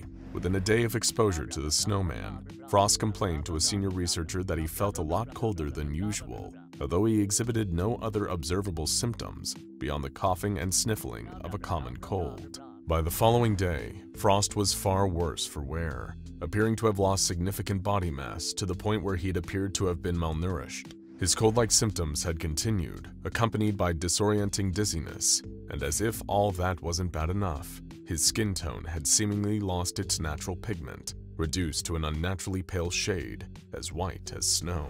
Day 3 saw Frost's body continue to change rapidly at an alarming rate. He was internally producing an unknown chemical that looked to be responsible for enacting certain alterations, namely the dissolving of his femur and fibula. The cold and dizziness were also now made all the worse by the addition of pain to the man's lower body.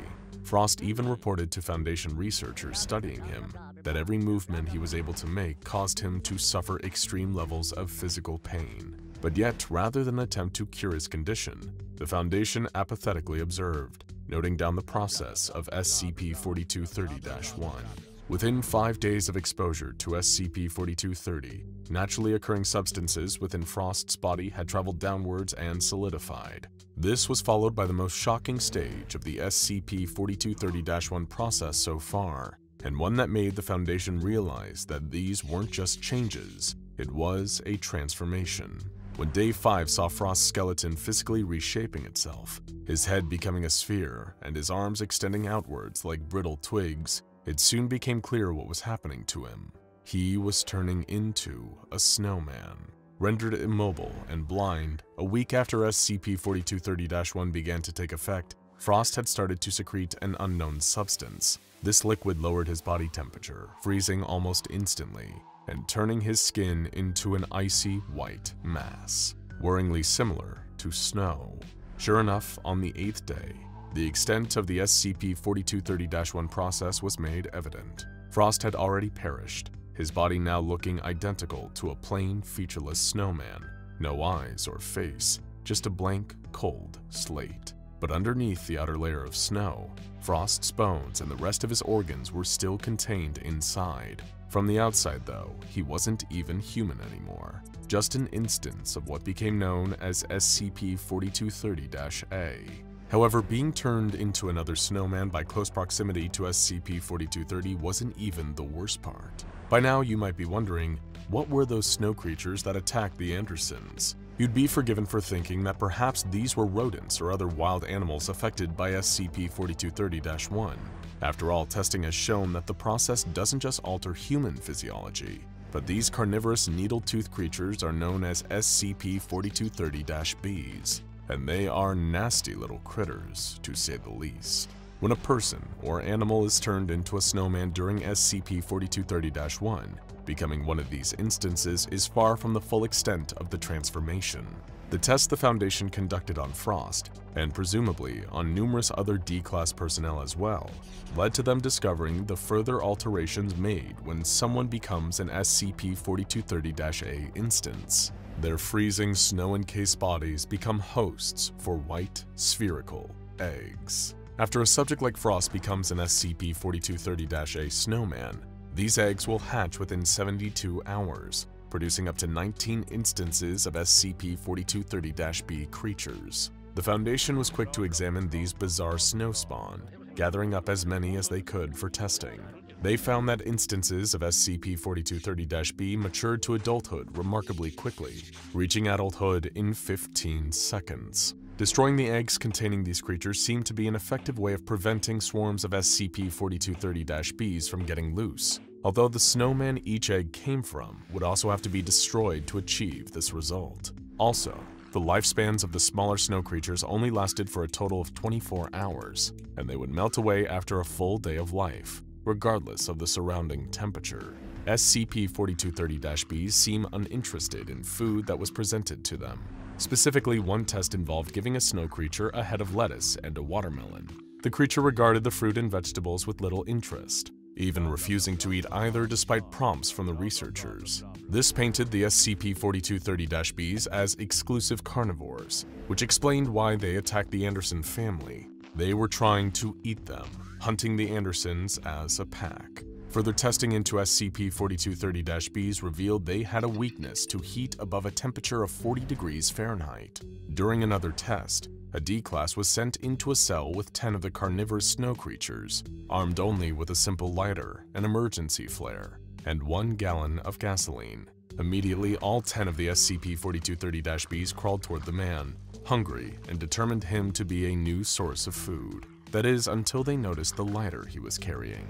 The D-Class frantically clicked the spark wheel until the flame danced from the lighter, causing 7 of the creatures to back away from the heat source cautiously. The D-Class was able to kill the remaining 3 instances in self-defense, causing them to melt with little effort. He was far luckier than the subject of the next test would be. Another D-Class was placed in a holding cell with 3 of the snow creatures, and much like before, they instantly acknowledged his presence and began approaching him. However, the Foundation had sent this member of D-Class in completely unarmed, without even so much as a match to defend himself. The carnivorous beasts made short work of their helpless victim, feeding on what was left. The Foundation was able to dispatch instances of SCP-4230-B with relative ease, even without waiting for them to simply melt after a day. The use of flamethrowers or drawing them into warmer areas seemed effective enough at destroying the small snowman that hatched out of SCP-4230-A bodies. However, some bright spark at the Foundation decided to test what would happen if the opposite element was used against SCP-4230-B creatures. Were they vulnerable to the snow despite being made from a snow-like substance themselves? Another test was conducted to answer this, which involved a small snowball being thrown at one of the SCP-4230-Bs. The result of that incident has been entirely expunged from the Foundation's archives, but it's a safe guess to ask why. Evidently, when attacked using snow or ice, SCP-4230-Bs are seemingly able to adapt in some way that is determined to their attacker. Do they add snow to their mass or become even more aggressive? It's hard to say given the redactions, but the result of that final test were deemed so catastrophic that the Foundation banned any further testing that involved SCP-4230-Bs. As for where SCP-4230 first came from, the Foundation is still baffled. The first reported incident involving the killer snowman and the carnivorous creatures it produced came when the Andersons found themselves under siege by hungry SCP-4230-Bs. Maybe the snowman is just a freak of nature, or the result of an unknown pathogen or microorganism carried in a snowstorm one fateful night. Or perhaps SCP-4230 is something far, far more vicious. Whatever the case, we would recommend waiting for the sun to come back out and the snow to melt, just to be safe. A streak of warm blood splattered across the snow. Steam rose off it as it fizzled into the ice crystals below. The severed leg it just spurted from lay twitching only a few inches away, torn clean off at the hip like a broken Barbie doll. I think it might have belonged to Arthur. It wasn't the first time I'd seen limbs cut off. Hell, I've cut a few off myself in my time. Don't worry, I'm not a serial killer, just a med student. We all were. I couldn't say the same for the nightmare we encountered up in the mountains that terrible day. The thin, cold air was laden with screams. Mine, my friends, and bad things. All that it had done to us. All that it was still doing to us. And never once did it stop shrieking and sobbing at the top of its lungs, like it wasn't even in control of its actions. It didn't want to do this. It just had to. The violence was as inevitable as the sunset. I screamed for Kyle. Snow was coming down thick and fast, a curtain of burning, brilliant white. I couldn't see anyone, not even that thing that was killing us. The water in my eyes was starting to freeze up. It was cold. So damn cold. What the hell was going on here? Suddenly, a dark shape was moving towards me through the wall of falling snow. It was human, vaguely, moving towards me with frantic speed. I tensed in anticipation when I then saw Kyle emerging from the fog. He was splattered with blood, his face red from screaming and exertion. His eyes pleaded for help I couldn't give him. The horror caused my body to react on autopilot with my eyes clamming closed in terror. All I could do was open my mouth, pointing with a shaking, frostbitten finger and force out a scream. Behind you! My words were carried off by the brutal mountain winds, and with the sounds of mutilation ahead of me. All I could imagine with eyes clamped closed as I hit the frozen ground was a long, gray arm emerging from the flurry behind Kyle, its gnarled, clawed fingers reaching for his head. It was meant to be the vacation of a lifetime, the kind of thing that you could only experience once but you'd never forget. We all thought, in our own ways, that we'd look back on the photos with misty eyes when we were all old men. We didn't know that within a week of arriving in Switzerland, whether any of us would even make it to old age would suddenly become an open question. All 4 of us were doctors in training. Even if you don't know much about the profession, it probably won't surprise you to hear that there's a lot of practice and education involved before you can ever really call yourself a doctor without feeling like a fraud. You need to ace your SATs, then slog through 4 years of pre-med, another 4 years of medical school, then the better part of a decade doing your residency. Seems a little much, I know, but believe me, you don't want some cowboy sticking his hands in your chest cavity without all the proper training. But after we finally graduated from Harvard Med, my friends and I decided that we needed a break before the profession swallowed us back up again. It was me, Brandon, Arthur, and, of course, Kyle. A lot of people I attended class with would probably make a tidy sum over the course of their medical careers. Many of them would have made fine doctors, but all of us knew that Kyle Malloy was more than that. He was going to be a truly great doctor. He was smart, confident, driven, and had the kind of smooth, effortless charm that made you just feel safe around him. Where he went, we followed. So naturally, when he suggested we take a week-long sojourn in Switzerland, the rest of us were all for it. We expected an easy week of gourmet cheese, fine chocolate, and the occasional jaunt down some old historic districts. The exact kind of relaxing break we needed after the soul-crushing pressure of 8 years studying the hallowed art of medicine. But, of course, that wasn't what Kyle had planned for us. It turned out his tastes were far more extreme than what the rest of us had in mind. His vision of a Swiss vacation was mostly forest hikes, backcountry skiing, snowboarding, and a little mountaineering through the Swiss Alps. Apparently, he'd spent a good portion of his childhood taking Swiss vacations, and wanted to give us a little slice of his personal paradise. As someone who wasn't exactly crazy about heights or the cold, I can't pretend I was eager at first, but Kyle always found a way of talking us back around. It wasn't long until we were booking our tickets, then sitting on the plane, watching the mountains get bigger through the window, and our feet were on Swiss soil. It was a beautiful country, and every bit as cold as I had feared, but soon enough, the cold would be the absolute least of our worries. As I glanced over the breathtaking view of the Alps, I had no idea of the terrible nightmare lurking out there, hidden in the dark spaces of those great rocks. Something I learned in med school is that human beings are kind of like fleshy time bombs, their fuse ever burning. When you reach a certain age, and believe me, that age is younger than you think, the assassin that will one day sneak up from within and take your life is already waiting inside you. The cluster of malformed cells that will one day turn into an inoperable malignant tumor. The early whispers of the heart defect that gives your ticker its planned obsolescence. The microscopic ropes of defective genes that will one day turn into Alzheimer's or Parkinson's. In some cases, it's just a matter of whether you can catch it in time. But in just as many cases, there really is nothing you can do. You're just waiting for it to get you. After 3 days in Switzerland, we were suiting up in our thick coats and climbing boots, having no idea that the same principle applied to us. Except this wasn't that nasty little assassin within. It was something outside, something that none of our skills or knowledge could save us from. Something very old and very dangerous. We were in fate's hands now, and sometimes fate can be cruel. Kyle was steaming ahead. He didn't just want us to ascend just any mountain peak. He wanted us to attempt the Dufourspitze, the highest peak of the Monte Rosa Massif, and the Alps as a whole. Kyle didn't think anything less than that would be a challenge. After all, this was our once-in-a-lifetime vacation before we fully started our residency. Didn't we want to make this a truly remarkable experience? And because it was Kyle, none of us disagreed. We started at the base of the Monte Rosa and began to rise. Its lowest levels barely resembled its frosty peak, over 4,600 feet above. We took pictures of some of the wildlife, the grazing ibexes, red deer, and chamois. Arthur had brought a pamphlet on the local wildlife back at a tourist-friendly mountain lodge and took great joy in pointing out the different creatures to us as he saw them. Brandon got a good laugh about the fact that there was a small bird native to the area known as the nuthatch. Kyle forged ahead, telling us tales of his prior conquests. The climb gradually transitioned from calm to grueling as we ascended the mountain. I could feel the blisters forming on my feet as the cold first made my face sting and then go completely numb.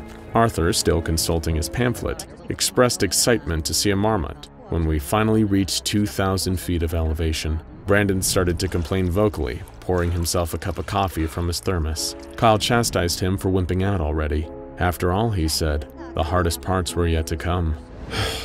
Oh, if only he knew just how right he was. We ascended further, feeling the air thinning and our legs growing exhausted beneath us. I started to resent Kyle as he forged on despite it all. How could he keep going when the rest of us were faltering? It just wasn't fair. When the rest of us needed to take a breather, we could feel the sting of his silent judgment. He was always so damn perfect. "We're almost there," he kept saying, even though we all knew it wasn't true. Things took a turn during one of our rest stops. We heard this strange noise, a kind of pained wailing or keening. There was nothing overtly menacing about it, but somehow just hearing that noise chilled me deeper than any icy gust of mountain breeze. It's difficult to describe, but that terrible sobbing felt like the purest distillation of true, bottomless despair. I've never heard a more hopeless and mournful noise. Referring to his pamphlet again, Arthur speculated that the noise could potentially be a lynx. Such creatures were apparently native to the area, and their calls had a bizarrely human quality to them. But somehow, deep down, I knew this thing wasn't human, and it wasn't an animal either. Whatever was making those noises defied normal metrics of categorization. To the surprise of no one, me least of all, Kyle decided to lead the way in the direction of that awful noise. Brandon and Arthur followed him closely over the next tundra, getting closer and closer to the sobbing. I hung back a little further, gripped by the profound sense of dread. I didn't want to find out what was making this noise. I knew deep in my guts that if ever we found out what was making that noise, something terrible would happen. And then, moments later, it did. I heard Kyle gasp for the first time ever. The snow was blinding my view and I couldn't make out what was actually happening until Arthur ran back toward my direction, and through the blanket of white snow and with a voice barely audible through his trembling, said that there was a long gray creature. He said it was naked and looked kind of human, but definitely was not. I could barely make out what my buddies were doing ahead of me, but from the looks of it, it seemed like Kyle was walking closer. Every cell in my body was screaming, "No, no, no, no, no, no." But by that point, it was already far too late for all of us. The creature began to turn. Perhaps it was raw animal instinct that saved me, but I began to turn too, almost in unison, to look away from the creature. I just knew that whatever this thing was, I couldn't bear to see it, and it was at that moment, as my body hit the snow and I forced my eyes closed, that the screaming began. First, I could recognize the voices of Brandon, Arthur, and Kyle screaming, and then something worse. I can only assume it was the creature itself, making the most terrible racket, shrieking, moaning, sobbing, and then ripping and tearing, blood spattering across the snow. I just cowered and shook against the ground as a massacre unfolded behind me. I was listening to my friends die, powerless. Kyle, all his strength and direction stripped away by terror, was snatched by the creature as freezing snowy wind gave it a cloak. I heard Kyle scream, and then never heard anything from him ever again. Soon enough, it was quiet once more. No noise save for the howling wind and the quiet sobbing of the abomination from the snow. I don't know for sure why the creature spared me, but part of me has always suspected that it was because I never looked at it. I'll forever be darkly curious as to what the monster truly looked like, but my friends found out, and now I'd never see them again. I wandered through the unforgiving cold for hours, fully expecting that my frozen body would be found in the Alps hours, days, or even weeks later. I didn't even care anymore. The cold numbed my skin, my limbs, and my thoughts. At some point, a helicopter descended onto the mountainside, full of men in tactical gear with insignias I couldn't recognize. They wrapped me in an emergency blanket and brought me in, telling me I required treatment. It all turned to static as we fluttered away from the mountainside, and all I could think about was the monster that had taken my friends from me. It was still out there, waiting. There is something so captivating about ice. It can be beautiful, a shimmering cast of frost over a meadow, or twinkling icicles on a cottage roof. It can also be deadly, a slick of slippery glass on a dark road, or that same icicle from before knocking loose and careening towards your head like a falling dagger. It can be a sleet storm, or a mighty glacier with secrets buried beneath its core. In a remote part of Alaska, the SCP Foundation discovered a particularly unusual kind of ice, with a vivid red hue and some incredibly deadly potential. The Foundation investigated the reports in a remote area on the Alaskan coastline after a tribe of local natives came across the mangled bodies of shipwrecked hunters in the area, encased in a block of strange red ice. Mobile Task Force Beta 7, also known as the Hazmatters, were sent in to the site to determine what exactly had occurred and take samples of any anomalous materials to be brought back to the nearest Foundation research site. Agent Bryce made the initial visual inspection of the site and spotted 3 middle-aged male bodies. Further examination determined that one of the bodies, referred to as Subject 0, was the original point of contamination for whatever comprised the red ice and caused the men's deaths. It has been posited by the investigation team that the other men were infected when they attempted to help Subject 0 reach their boat. Sadly, kindness can sometimes be a killer like that. While sweeping the perimeter, Agent Hughes spotted human footprints leading to the northeast. A 3-man team consisting of Agent Hughes, Whitmore, and Cassidy was permitted to follow those tracks and determine if any survivors, or something worse, had escaped the site. Exploration Log A009 allows us to determine what happened next and what the 3 agents found. Hughes and his team followed the footprints to the entrance of a cave, with the tracks appearing to lead inside. The entrance of the cave was covered with an almost solid sheet of ice, save for a crack in the ice about 1 meter tall. Beyond this wall, Agent Whitmore spotted the body of a young man, frozen solid in the midst of crawling away from something covered in crystals of red ice. With him was a frozen spear gun that appeared to have been fired just before the young man's death. They could not touch the body to perform a full investigation, but the way in which he was gripping his chest indicated that he might have been fatally stabbed there.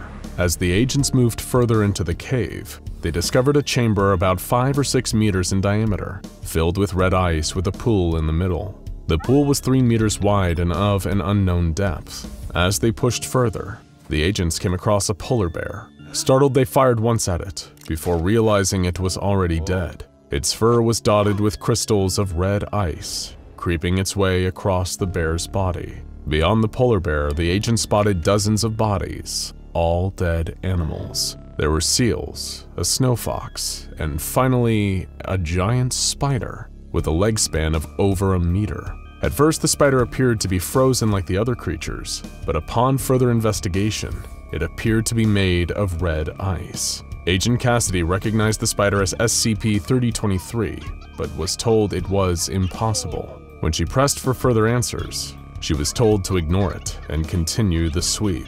Agent Whitmore checked the collection of bodies in the chamber, looking for any humans among them. Meanwhile, Hughes spotted a spear sticking out of the enormous spider, indicating a struggle that took place before it and the young man at the cave's entrance froze. Hughes was interrupted in his task as Agent Cassidy called out from deeper in the cave, saying, I think I know where the spider came from." When Hughes followed the sound of her voice, he found something troubling. An aperture, about 1 meter in diameter, absolutely covered in red ice. It looked like a tunnel, with no ice at all past its entrance, with a dim light coming from somewhere deep inside. He lost sight of Agent Cassidy and realized she must have gone inside of it. Upon further observation, Hughes determined that the walls and the floor of the tunnel were wet, with a red puddle about 1 meter in. Hughes and Whitmore called to Cassidy, attempting to lead her back out of the tunnel, but received no response. Hughes attempted to go in and retrieve her, but Control forbade him from going any further. After a conversation with Control that had been stricken from the official file, Hughes had relented and agreed to withdraw his remaining team and exit the site. Hughes and Whitmore left the cave without further incident and returned to Foundation headquarters. In spite of a D-Class recovery team being sent into the cave to search for her, Agent Cassidy's body was never found. The cave was blocked off from the public in order to avoid further civilian contact with the red ice and the red water inside. Though the origin of the red ice in Alaska is not known for sure, this cave and the pool deep within it are thought to be the source of this particular infestation.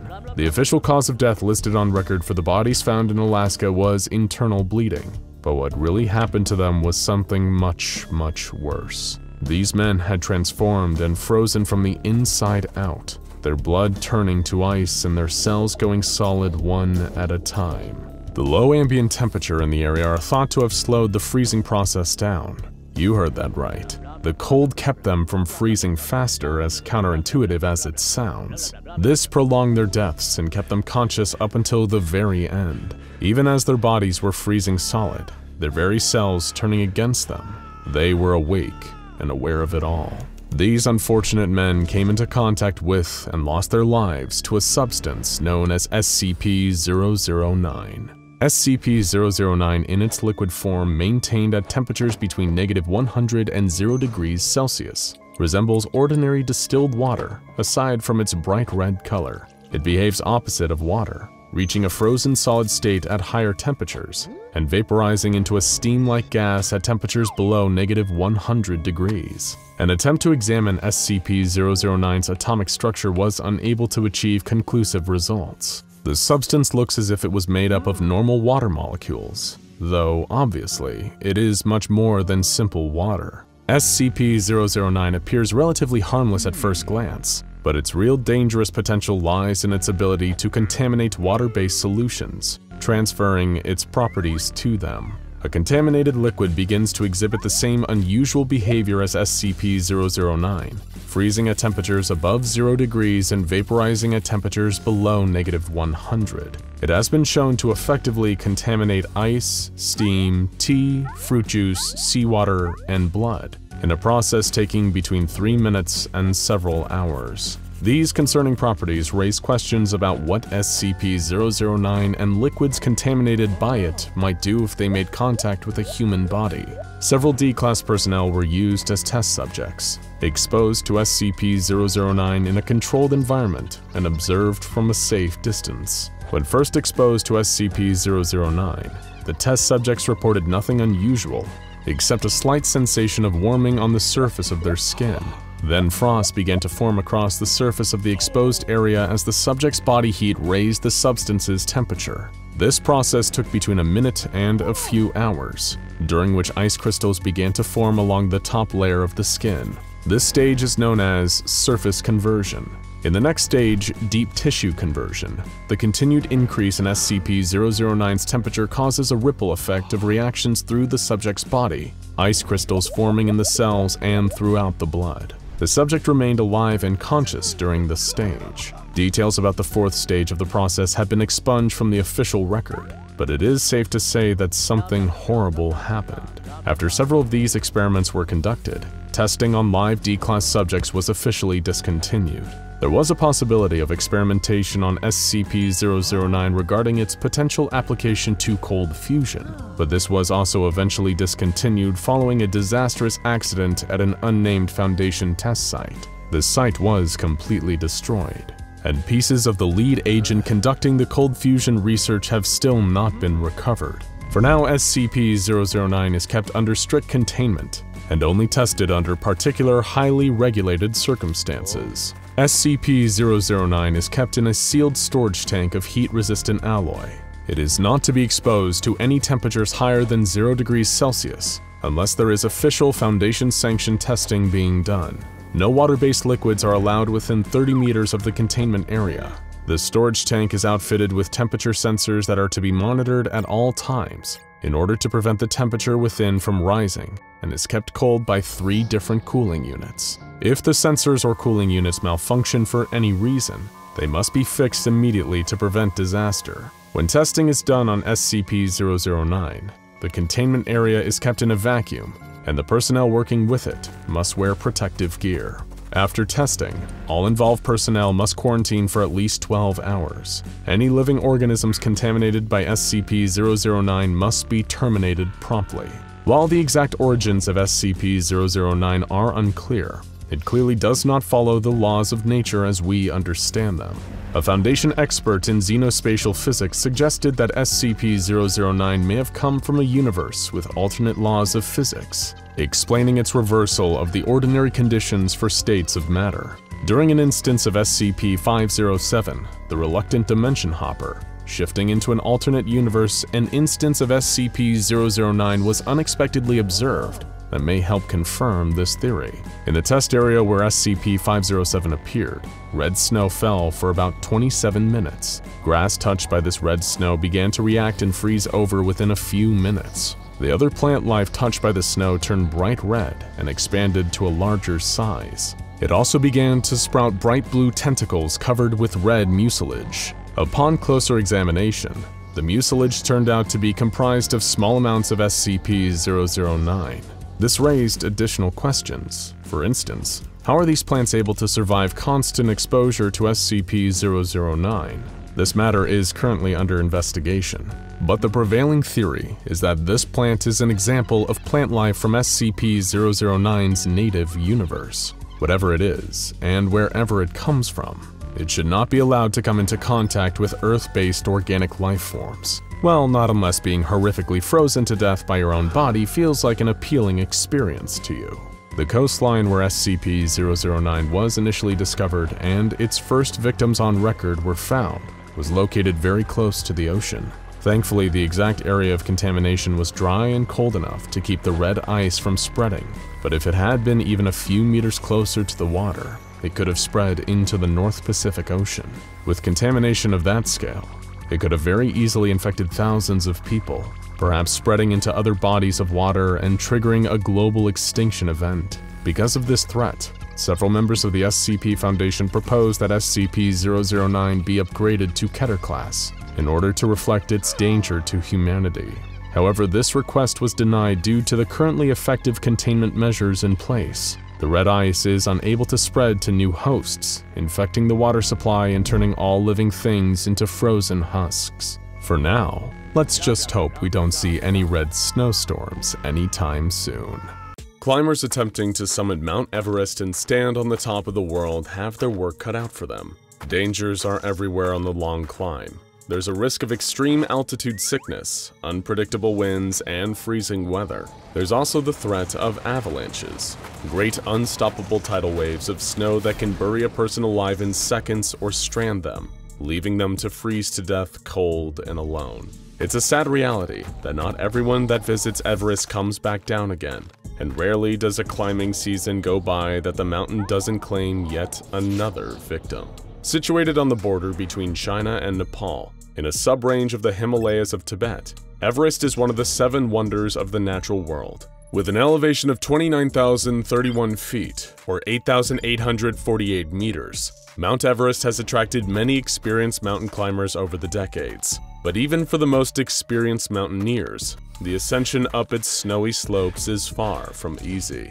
Deaths occurring on Mount Everest are nothing new, and hundreds of people are believed to have died attempting to ascend the treacherous peak. Sadly, due to the risks involved with carrying heavy loads down off the mountain, many of those who die on Everest are doomed to stay there forever, their frozen bodies serving up as their own grave markers. It's difficult enough to move your own body up and down Everest, and in many situations, bringing a body back down is simply impossible. The bodies of these lost souls are scattered all across and sometimes underneath the surface of Mount Everest. But some of those bodies are different from the others, and have a special name within the files of the SCP Foundation.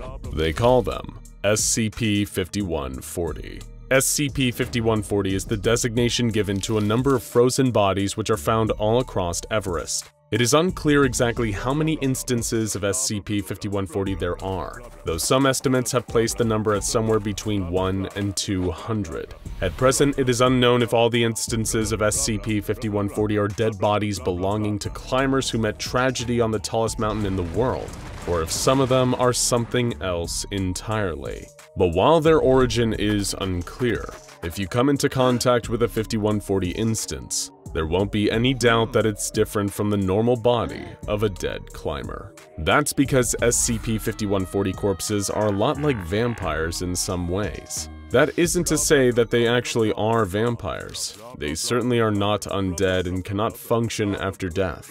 But much like a vampire traditionally drains blood to survive, these bodies drain heat. SCP-5140 corpses are ectoentropic, meaning they do not adhere to the normal laws of thermodynamics. Whenever these cadavers are exposed to sources of heat, including human body heat, the corpse will instantly drain the source of any and all thermal energy. However, the temperature of these SCP-5140 bodies remains the same, regardless of how much heat they are able to drain, staying at a constant 50 degrees Fahrenheit or 10 degrees Celsius. Should any living person come into direct contact with one of the SCP-5140 corpses, the body will absorb their natural body heat, bringing their victim's own temperature down to 10 degrees Celsius and causing them to die. And once they have died, their body then becomes a new instance of SCP-5140. As a quick side note, this might feel vaguely reminiscent of another anomaly, which features seemingly inert dead bodies that are hazardous to anyone around them. SCP-2316. This anomaly is a powerful mimetic hazard consisting of a large number of drowned human corpses. These corpses are extremely hazardous to approach at even a considerable distance, as the mimetic hazard inherent to the anomaly causes those affected to recognize the bodies in the water as people they know, particularly from their childhood. Like a siren's call, the victims are lured into the water, believing that the familiar bodies are calling to them. If the victims aren't stopped, quarantined, and given amnestic treatment, they are essentially considered lost. They will walk into the water and be absorbed into the collective, becoming just another body floating in the water. While the Foundation doesn't currently believe that there is any official connection between the two anomalies, the similarities are undeniable and worth taking into consideration. Moving on. At present, it is unclear whether SCP-5140 corpses are caused by some sort of infection or parasite that spreads among the bodies uncovered at Mount Everest. If this is the case, the Foundation has yet to uncover the patient zero, the root cause of these infected bodies. There is also little to determine why a deceased body requires the absorption of heat, as well as how it achieves this and also keeps its own temperature low but not frozen. Given that interacting with an instance of SCP-5140 can be fatal, it does seem that these anomalous properties can be passed through contact and exposure, like a disease or a parasite. But there have been no observed anomalous effects among any living person visiting Mount Everest. There is a possibility that the SCP-5140 corpses have developed some form of posthumous mutation that has come as a result of being killed during an Everest avalanche and buried in the snow, their bodies starved of heat after death. After all, Everest is known for its cold temperatures, occasionally reaching as low as 1 degree Fahrenheit or minus 17 degrees Celsius, not to mention the difference in air pressure at such high altitudes, as well as frequent high-speed freezing cold winds. At the summit of Mount Everest, wind speeds can reach up to 280 kilometers per hour. That is equivalent to 175 miles per hour. And high-speed winds have even been known to catch mountain climbers off guard and send them plummeting to their deaths. Perhaps the combination of these conditions, the freezing temperature, the air pressure, and the winds, have triggered some sort of change in a number of the bodies unfortunate enough to never leave the snow-covered slopes of Mount Everest. Either that, or these abandoned corpses left in such extreme cold could be the perfect home. Maybe some form of unknown and so far undetected parasite is capable of inhabiting these frozen bodies, and can spread to other living hosts by draining them of their body heat. Stranger things have certainly happened at the SCP Foundation, and that could possibly explain why anyone interacting with an SCP-5140 corpse meets the same grisly fate. Regardless of what causes these abnormalities, or why the SCP-5140 bodies have only been uncovered at Mount Everest, Close contact with the corpses often result in casualties and fatalities. Naturally, this is a cost the SCP Foundation likes to avoid as often as it can. The nasty habit SCP-5140 corpses have of draining a person's body heat makes it impractical to bring them back to a Foundation research facility for testing, as does the fact that they're on the tallest mountain in the world. Instead, MTF Delta-14 have been tasked with keeping these heat-thirsty cadavers contained to Mount Everest. Mobile Task Force Delta-14, also known under the codename Winter Wonderland, is formed of a group of particularly adept mountaineers, and experts in understanding and adapting to particularly brutal terrain without drawing attention to themselves. These covert operatives are tasked with periodically climbing Mount Everest and keeping SCP-5140 contained. It is this team's job to locate any new instance of SCP-5140 bodies and bury them in the snow. In doing so, the goal is to prevent any unwitting mountain climbers from stumbling upon one of these bodies and potentially becoming a new instance themselves. Meanwhile, the Foundation is pushing for both Nepal and Tibet to tighten restrictions on climbing permits. But of course, the money that Mount Everest tourism brings to these two countries has likely impeded this. According to the Foundation's file on SCP-5140, an incident occurred during one of Mobile Task Force Delta-14's annual Everest expeditions. Members of MTF Delta-14 had been traversing towards the Everest summit, encountering more and more of the SCP-5140 bodies as they made their way up the mountain. Just as they were instructed to do so, the team buried each of the frozen corpses they came across under a blanket of snow. The Delta-14s noticed, though, that there had been a much higher number of the frosty cadavers on this mission, speculating that perhaps Mount Everest's high winds had blown the snow off of ones they had already buried on previous missions. One of the Delta-14s, a man named Charlie Smith, was in correspondence with his colleagues at their base camp. Charlie reported that one of his fellow Winter Wonderlanders, Patrick, had touched one of the SCP-5140 corpses when the team reached the summit, and that he was now buried according to protocols after becoming an SCP-5140 instance himself. As they began their descent from atop Everest, Charlie sent an urgent communication to base camp, reporting that he'd uncovered 3 more SCP-5140 bodies at an abandoned campsite. Except these 3 instances were different from any he had encountered before.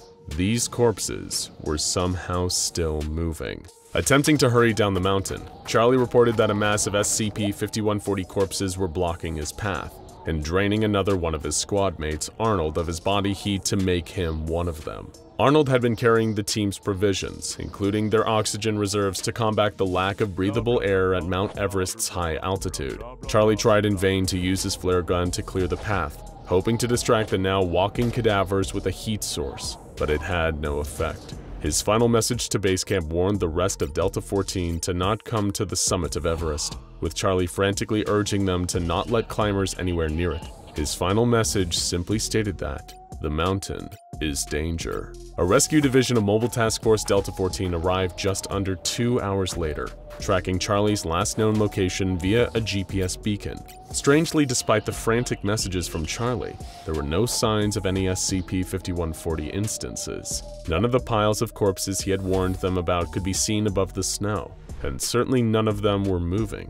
It wasn't long before the rescue team found Charlie, though. He was dead, but not drained of heat or turned into another instance of SCP-5140. No, sadly, after bringing their fallen comrade back to base, an autopsy revealed that Charlie had died likely the same way so many other climbers on Everest had. He had suffered from a lack of oxygen. Further examination of his gear revealed that Charlie's oxygen intake valve had been damaged earlier while the squad had been climbing to the summit of Mount Everest. His teammates Arnold Hillary and Patrick Edmund were also discovered on the mountain, but only Patrick had been turned into an SCP-5140 instance. Arnold had simply died from exposure, just like Charlie. The rescue team concluded that due to lack of adequate oxygen, Charlie Smith had hallucinated the sight of SCP-5140 corpses moving and blocking his path, spending his final moments in terror as the mountain's conditions slowly killed him. The Foundation is still unsure exactly what causes bodies to become instances of SCP-5140, or even how many of them are on Everest, but a major and troubling development has recently been made.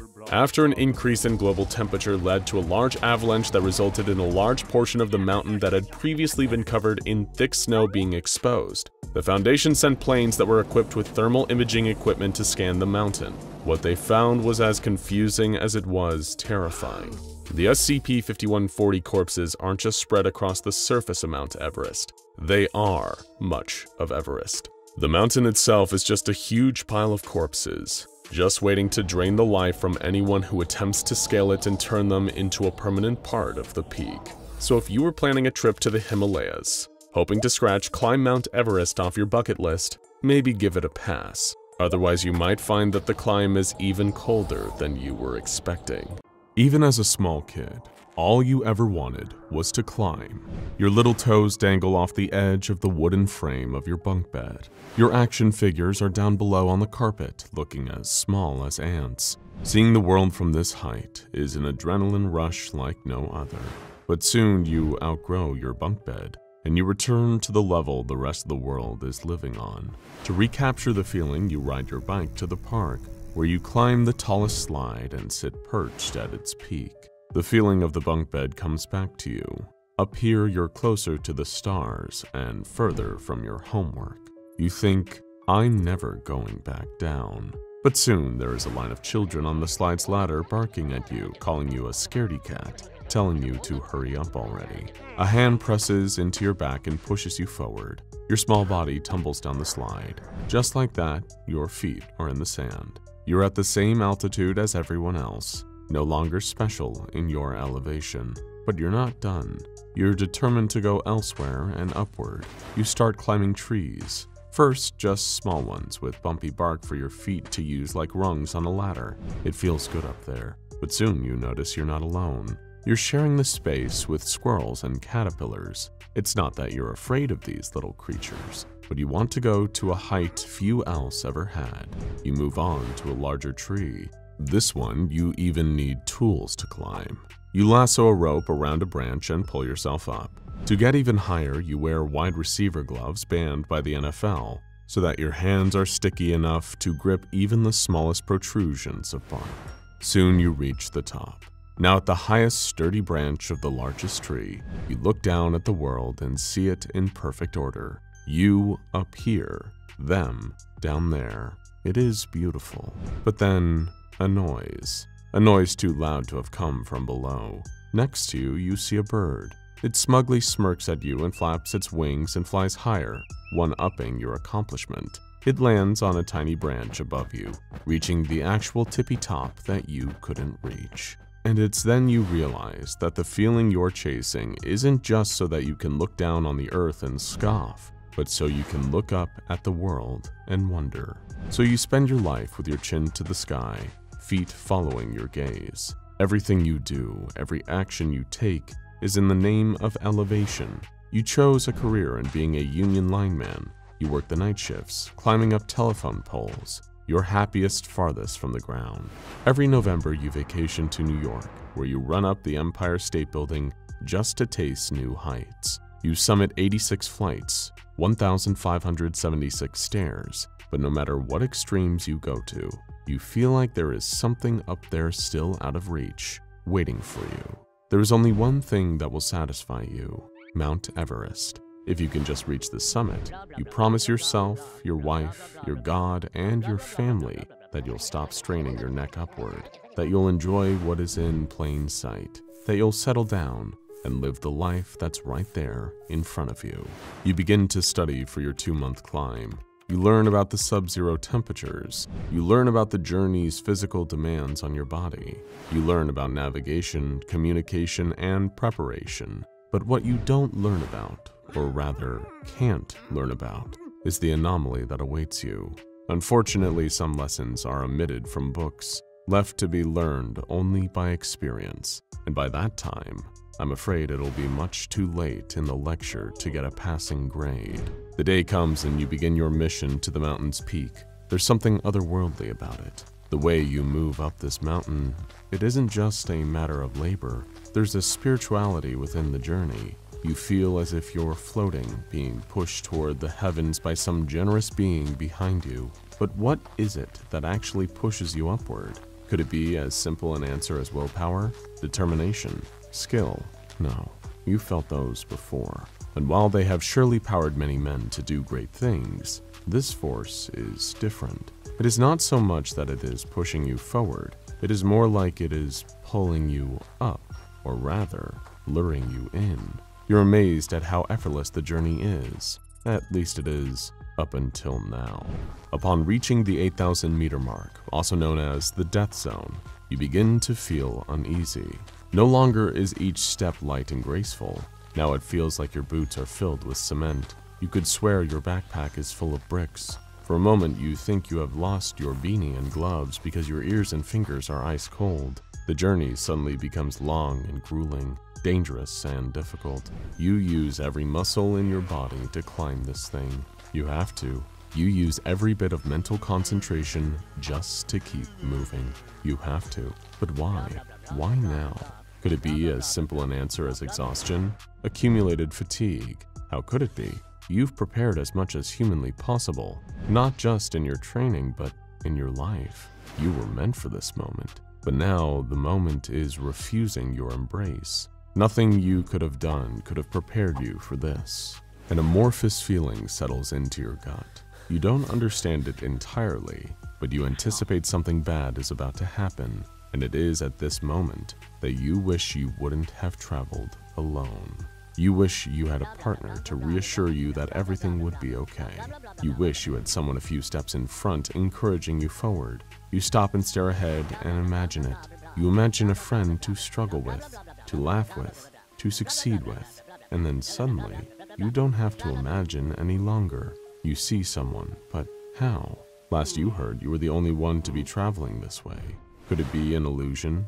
You squint harder and harder, trying to make sense of what you're actually seeing. A human, or at least a human-like thing. It is wearing all white mountaineering clothes and boots. There is something about the clothes and boots that makes you think they might not even be clothes or boots at all, but more like an extension of flesh. Although they appear to be made of traditional clothing materials, they seem to be one with the figure's body. And the figure's body seems to be one with the mountain. While you are on a mountain thousands of miles away from your family, this thing is at home. But what is it? You squint through specks of snow splashing across your vision. It seems about average human height and average human weight.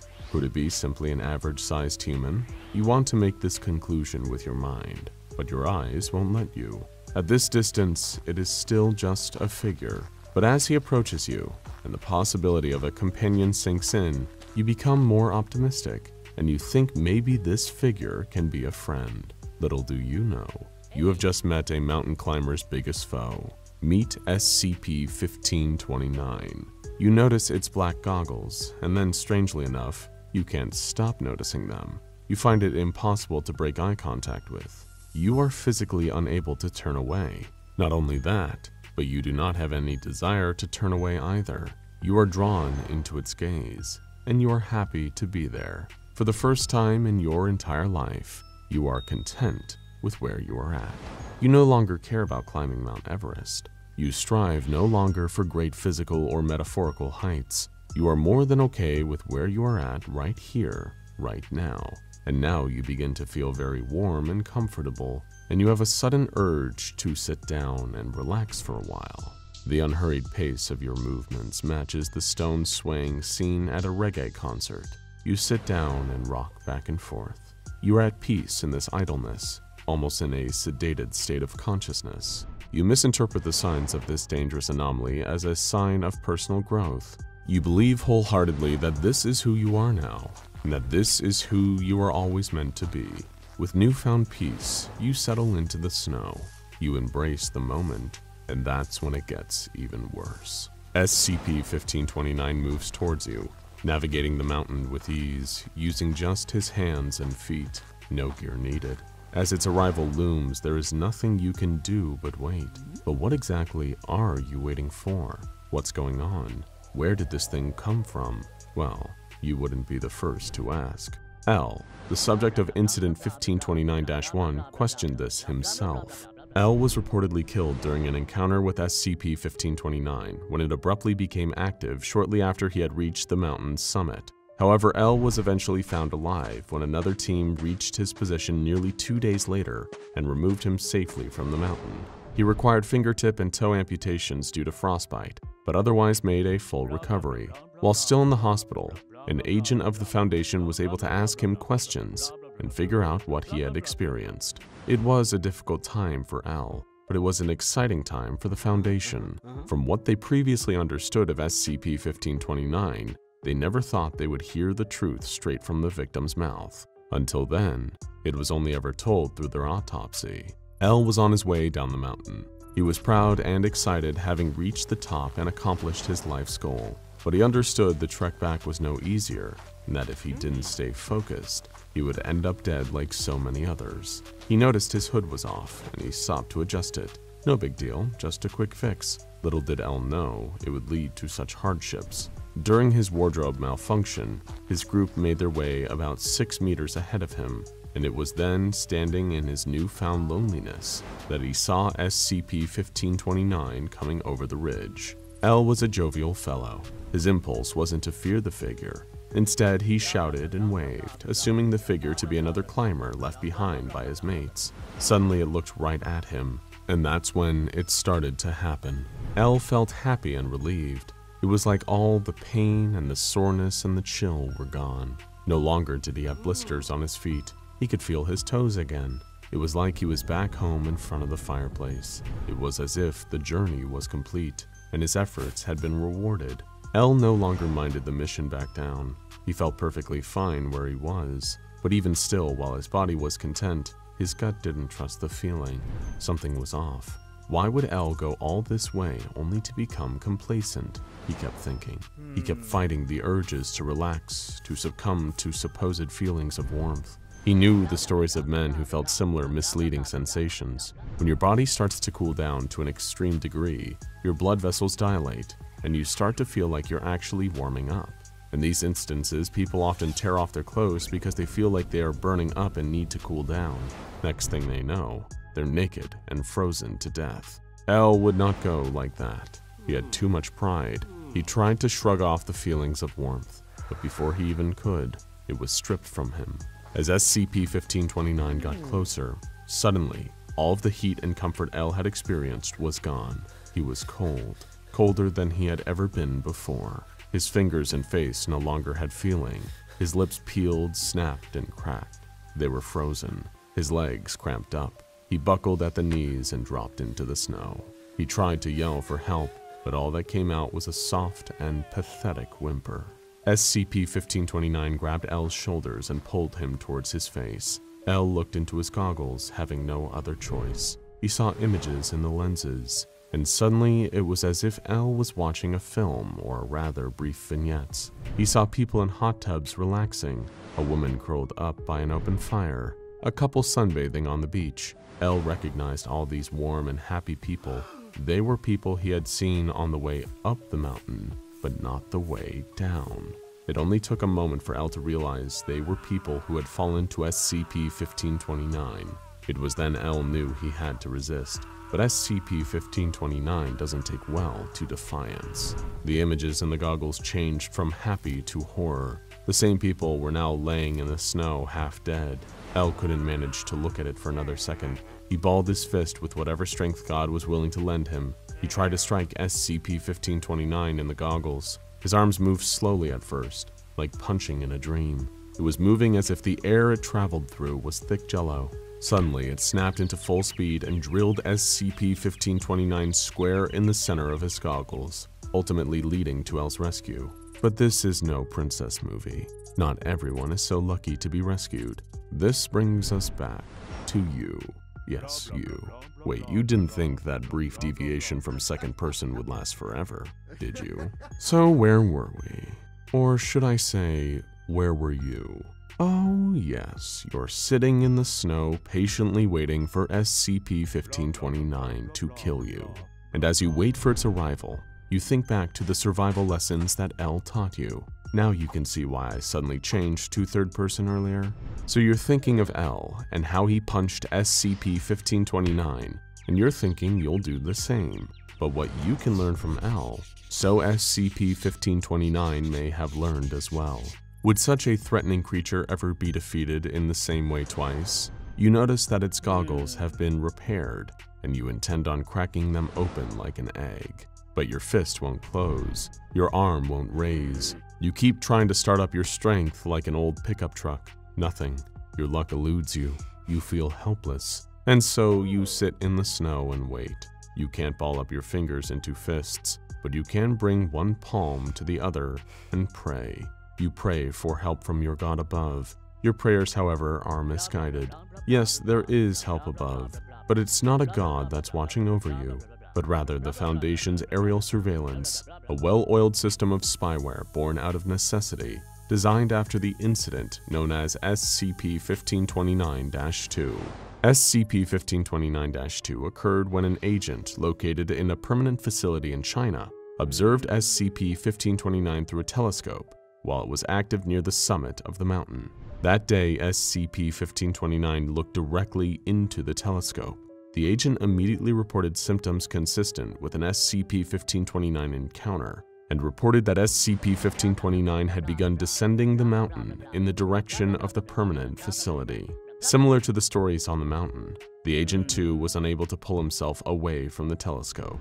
After 17 minutes under the spell of SCP-1529, he was rushed to the facility sickbay and found to have signs of frostbite in the fingers and toes, despite having remained indoors for the duration of the encounter. The Foundation then had to rethink its approach to surveilling SCP-1529.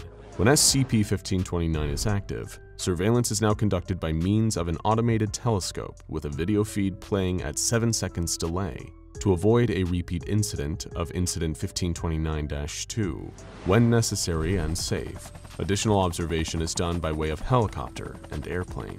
Furthermore, the bodies of any hikers who encounter SCP-1529 are removed from the mountain as soon as possible for autopsy and disposal. The Foundation attributes all SCP-1529 related casualties to natural causes relating to altitude sickness and hypothermia. Any survivors or witnesses are debriefed and administered a Class B amnestic. And for even further safety measures, Mobile Task Force Psi-29029, also known as Alpine Echo, remains on standby at all times at the Foundation Monitoring Station, in a pressurized environment acclimatized to 7,900 meters above sea level. In the event that a recurrence of Incident 1529-1 occurs, Alpine Echo deploys to the mountain by helicopter. And so, by the grace of the Foundation, you will be saved. Although sitting helplessly in the snow, you may feel your current state of existence can be best described by the phrase, dead meat. You are more than likely to be saved than slaughtered. Even still, there is no comfort in the future. On the mountain, right here, right now, you are looking up and locking eyes with SCP-1529.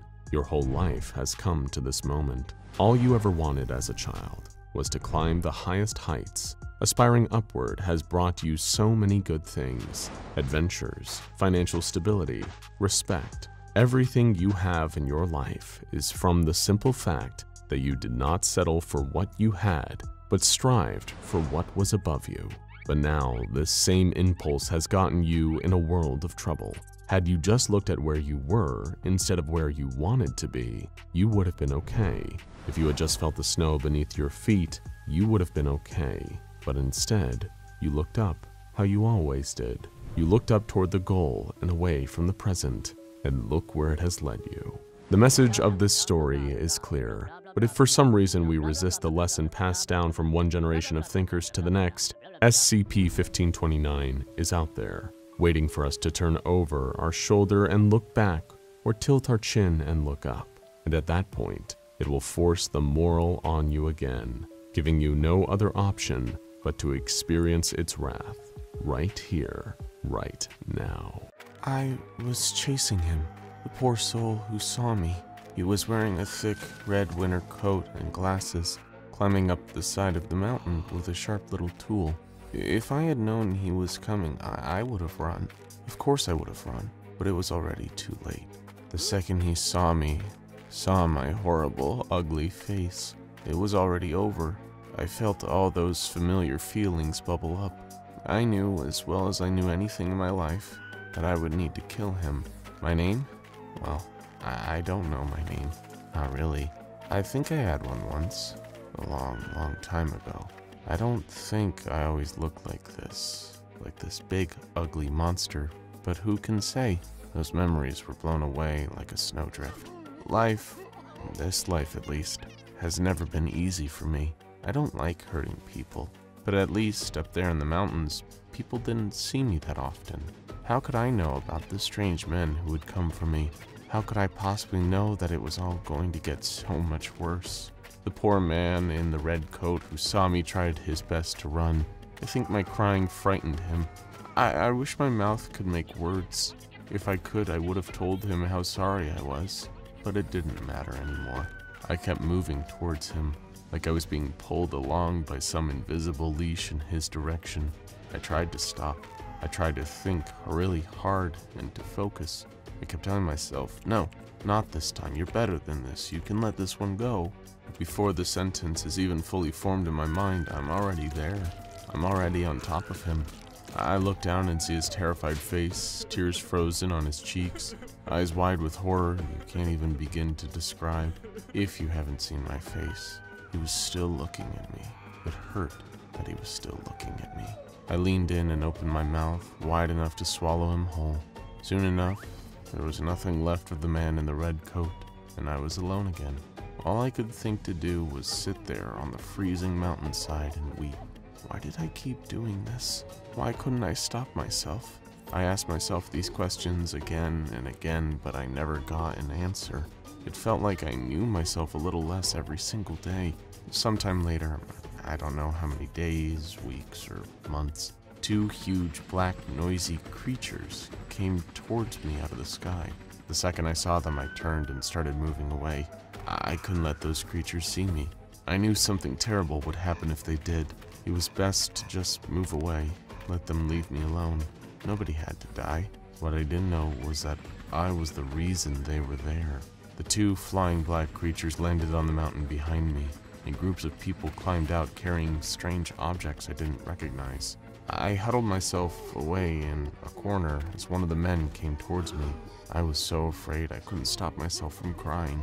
I didn't have the words. I couldn't tell them how much danger they were in. Couldn't tell them that I didn't want to hurt them, that they should just leave me here. But it was already too late. One of the strange men walked right in front of me and saw my face. He said, Jesus, this thing is one ugly. I started screaming. I couldn't help myself. My head started going fuzzy and my heart hurt.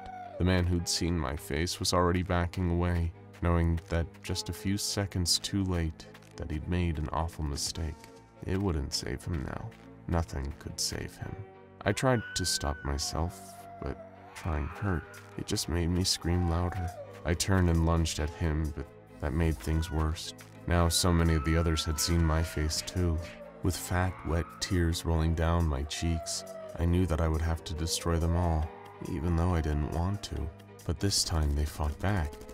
I suddenly heard all these horrible loud noises all around me and felt white-hot pain all over my body.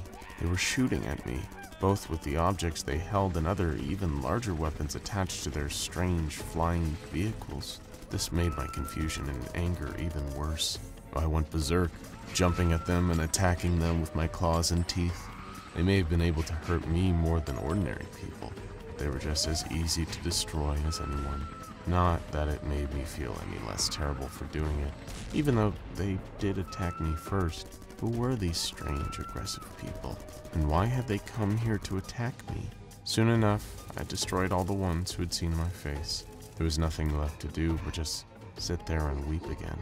I felt so terrible about everything I'd done to them. It was a pain deep, deep in my chest.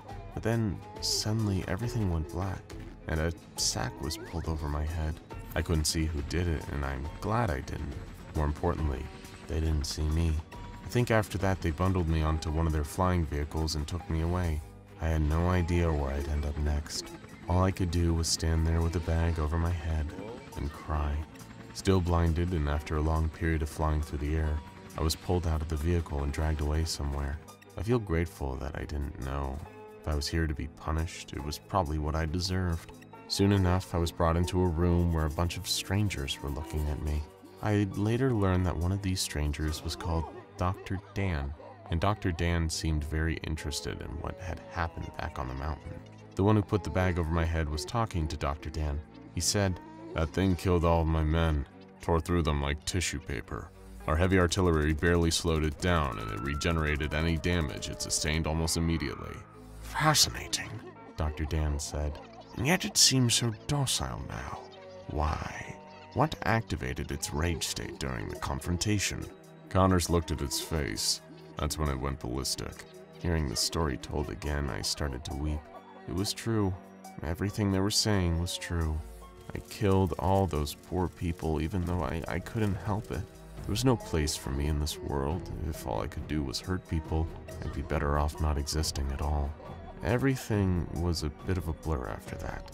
The next time the bag was removed, I was in some kind of room. A perfect cube that clanked and clunked every time I moved around in it. No windows, no doors. Probably for the best. All I could do was pace around this little cube and wait.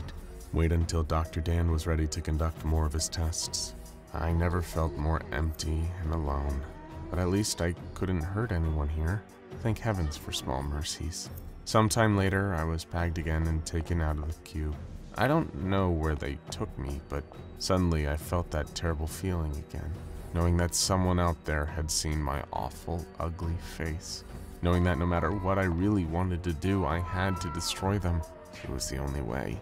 But how had they seen my face while I was wearing the bag? It didn't make sense. None of it made any sense. I felt the strong tug of the invisible leash again, pulling me towards the one who'd seen me.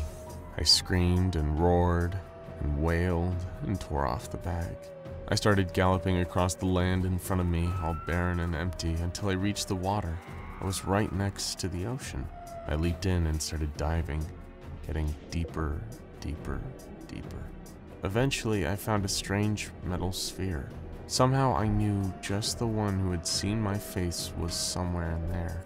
I tore it open and found him, a man in an orange jumpsuit. He screamed as water filled his lungs. Moments later, he was gone.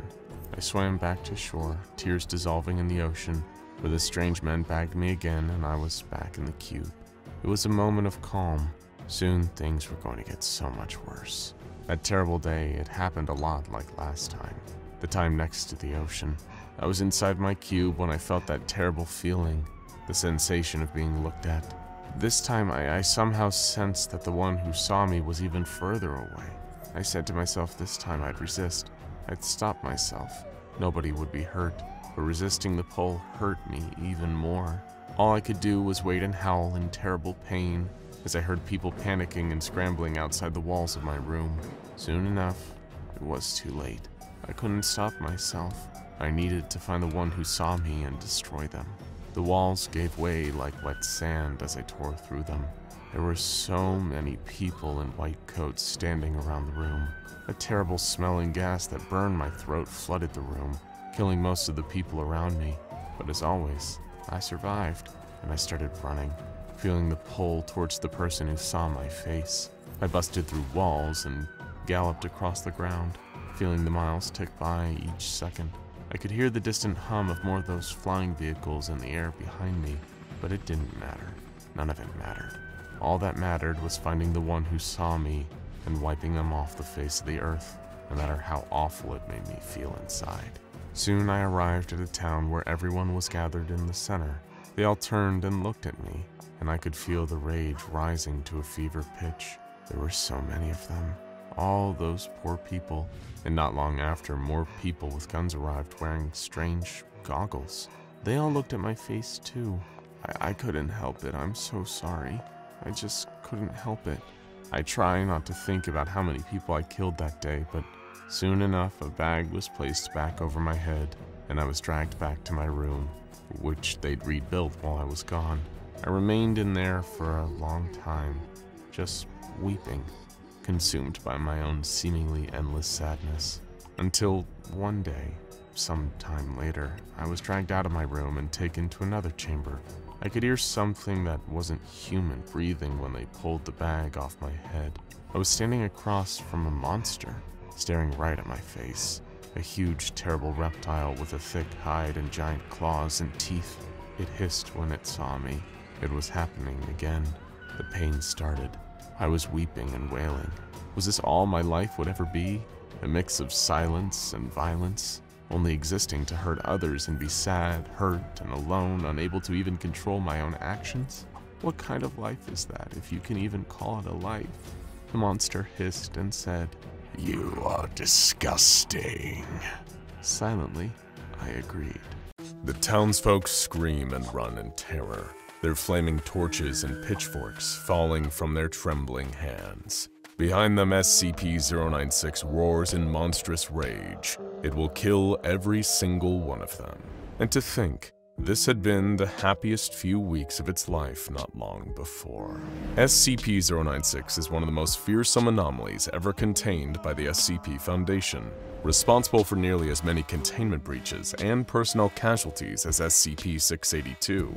The Shy Guy is known for only a few things: its long, pale limbs, its tendency to huddle in the corner of its cell weeping, and the fact that anyone who sees its face is doomed to meet a horrible, violent fate. Most of the researchers and civilians alike who have crossed SCP-096's past would have no trouble describing it as a monster, and some might even use stronger language than that. But though SCP-096 is certainly frightening to behold, and often deadly to those who behold all of it, the Shy Guy is not a monster, not to everyone.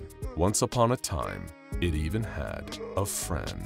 Many, many years ago, before the SCP Foundation first contained SCP-096, it was just a pale figure that hid from sight in the dense, snowy forest on a remote mountainside. There, its long, lanky body and unnaturally pale complexion allowed the creature to blend in with the landscape, skin like snow and arms and legs like branches and slender tree trunks. No one ever came into its domain, save for the occasional lost hiker, and it was easy enough for the Shy Guy to duck out of sight when they did come. In the warmer months, crews of lumberjacks would come through, and the Shy Guy would have to be more careful with its hiding, moving quickly to keep its face obscured from the strangers. None of them ever saw its face, though they could feel its presence. They would whisper amongst themselves about the feeling of being watched, recalling old lumberjack legends of the hide-behind, a creature that stalked through forests and hid itself behind the trees whenever its prey turned to look. The Shy Guy was not trying to hunt them, it only wanted to be left alone. But the lumberjacks still glanced over their shoulders nervously as they went about their work, swapping scary stories around the campfire at night when the work was done. But other than a rustling branch, a flash of light darting between the trees, or the occasional set of unnaturally large footprints in the snow, they never saw the creature they could sense sharing the woods with them. It was for the best that they didn't. They wouldn't have survived if they had managed to catch a glimpse of its face. The Shy Guy was happy with its home, or at least as happy as it could be about anything in its life. It was a lonely existence, never letting anyone truly see it. The creature's life was ruled by fear and isolation, the terror that one day its face would be spotted and it would be unable to control what it did next. Late at night when the world was asleep, save for a few owls nestled in the branches up above and scanning the ground for mice to eat, the Shy Guy would let itself truly feel the weight of its suffering, crying so hard its sobs shook the tree line. But other times when the land was still and quiet, when a fresh snowfall blanketed the earth in soft, white powder, and all living things were hiding in a warm place until springtime came, SCP-096 felt something like peace. The dead of winter was its safest time, a time where it wouldn't need to listen for every sound and await potential intruders. But of course, winter never lasted. Eventually, spring would always come. The first blades of green grass would poke up through the melting snow, and life would return to the Shy Guy's forest. One day, the Shy Guy's guard dropped, and it made a grave mistake. It allowed someone to get too close before looking for a hiding spot. A man from one of the lumber camps setting up nearby saw the creature's face. The man screamed in shock and terror, but his screams were soon drowned out by the raw, animalistic bellow of the Shy Guy as it flew into an uncontrollable frenzy of rage and despair, chasing the man through the forest at breakneck speed. It was far faster than the man, running on longer, stronger legs than any human could have. When it caught up to the man in a foreign part of the forest that the creature had not seen before, it silenced his screams for good. All at once, the creature was alone once more.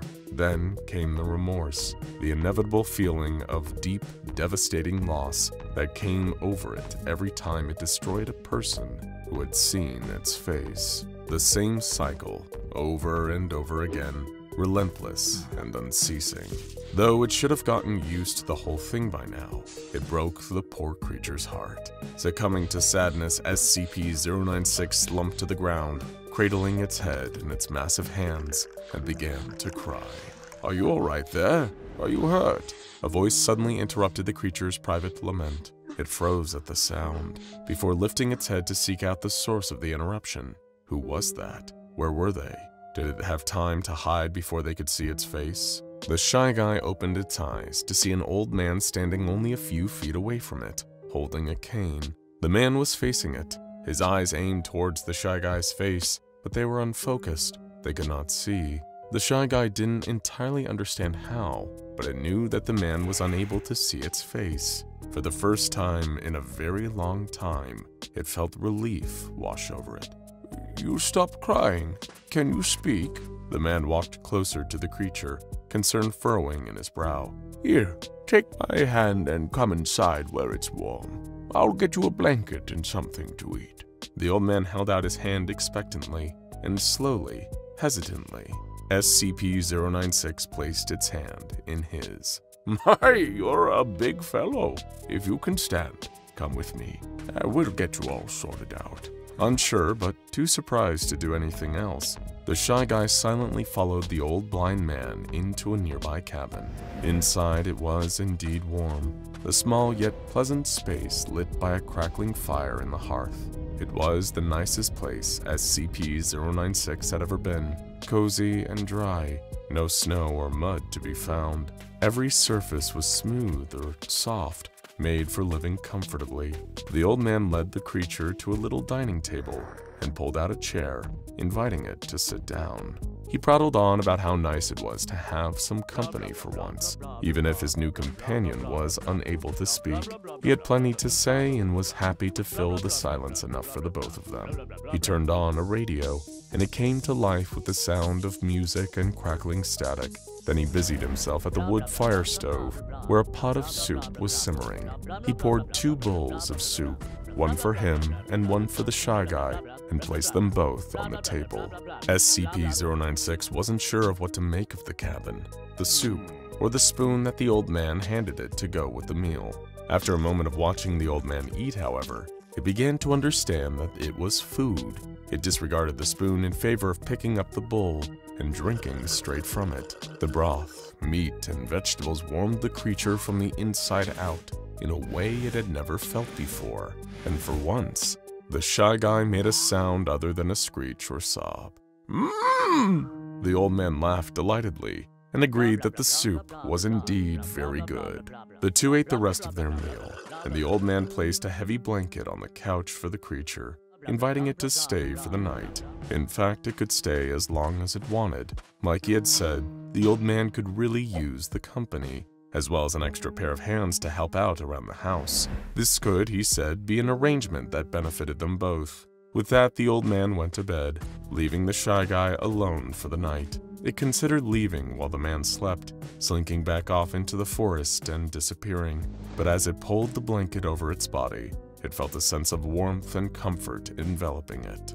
This was a safe place, one where no one would catch it unaware and look at its face. Maybe it could stay, at least for a little while. Before long, the Shy Guy's eyes closed, and it drifted off to sleep. The Shy Guy and the old man quickly fell into a routine from there.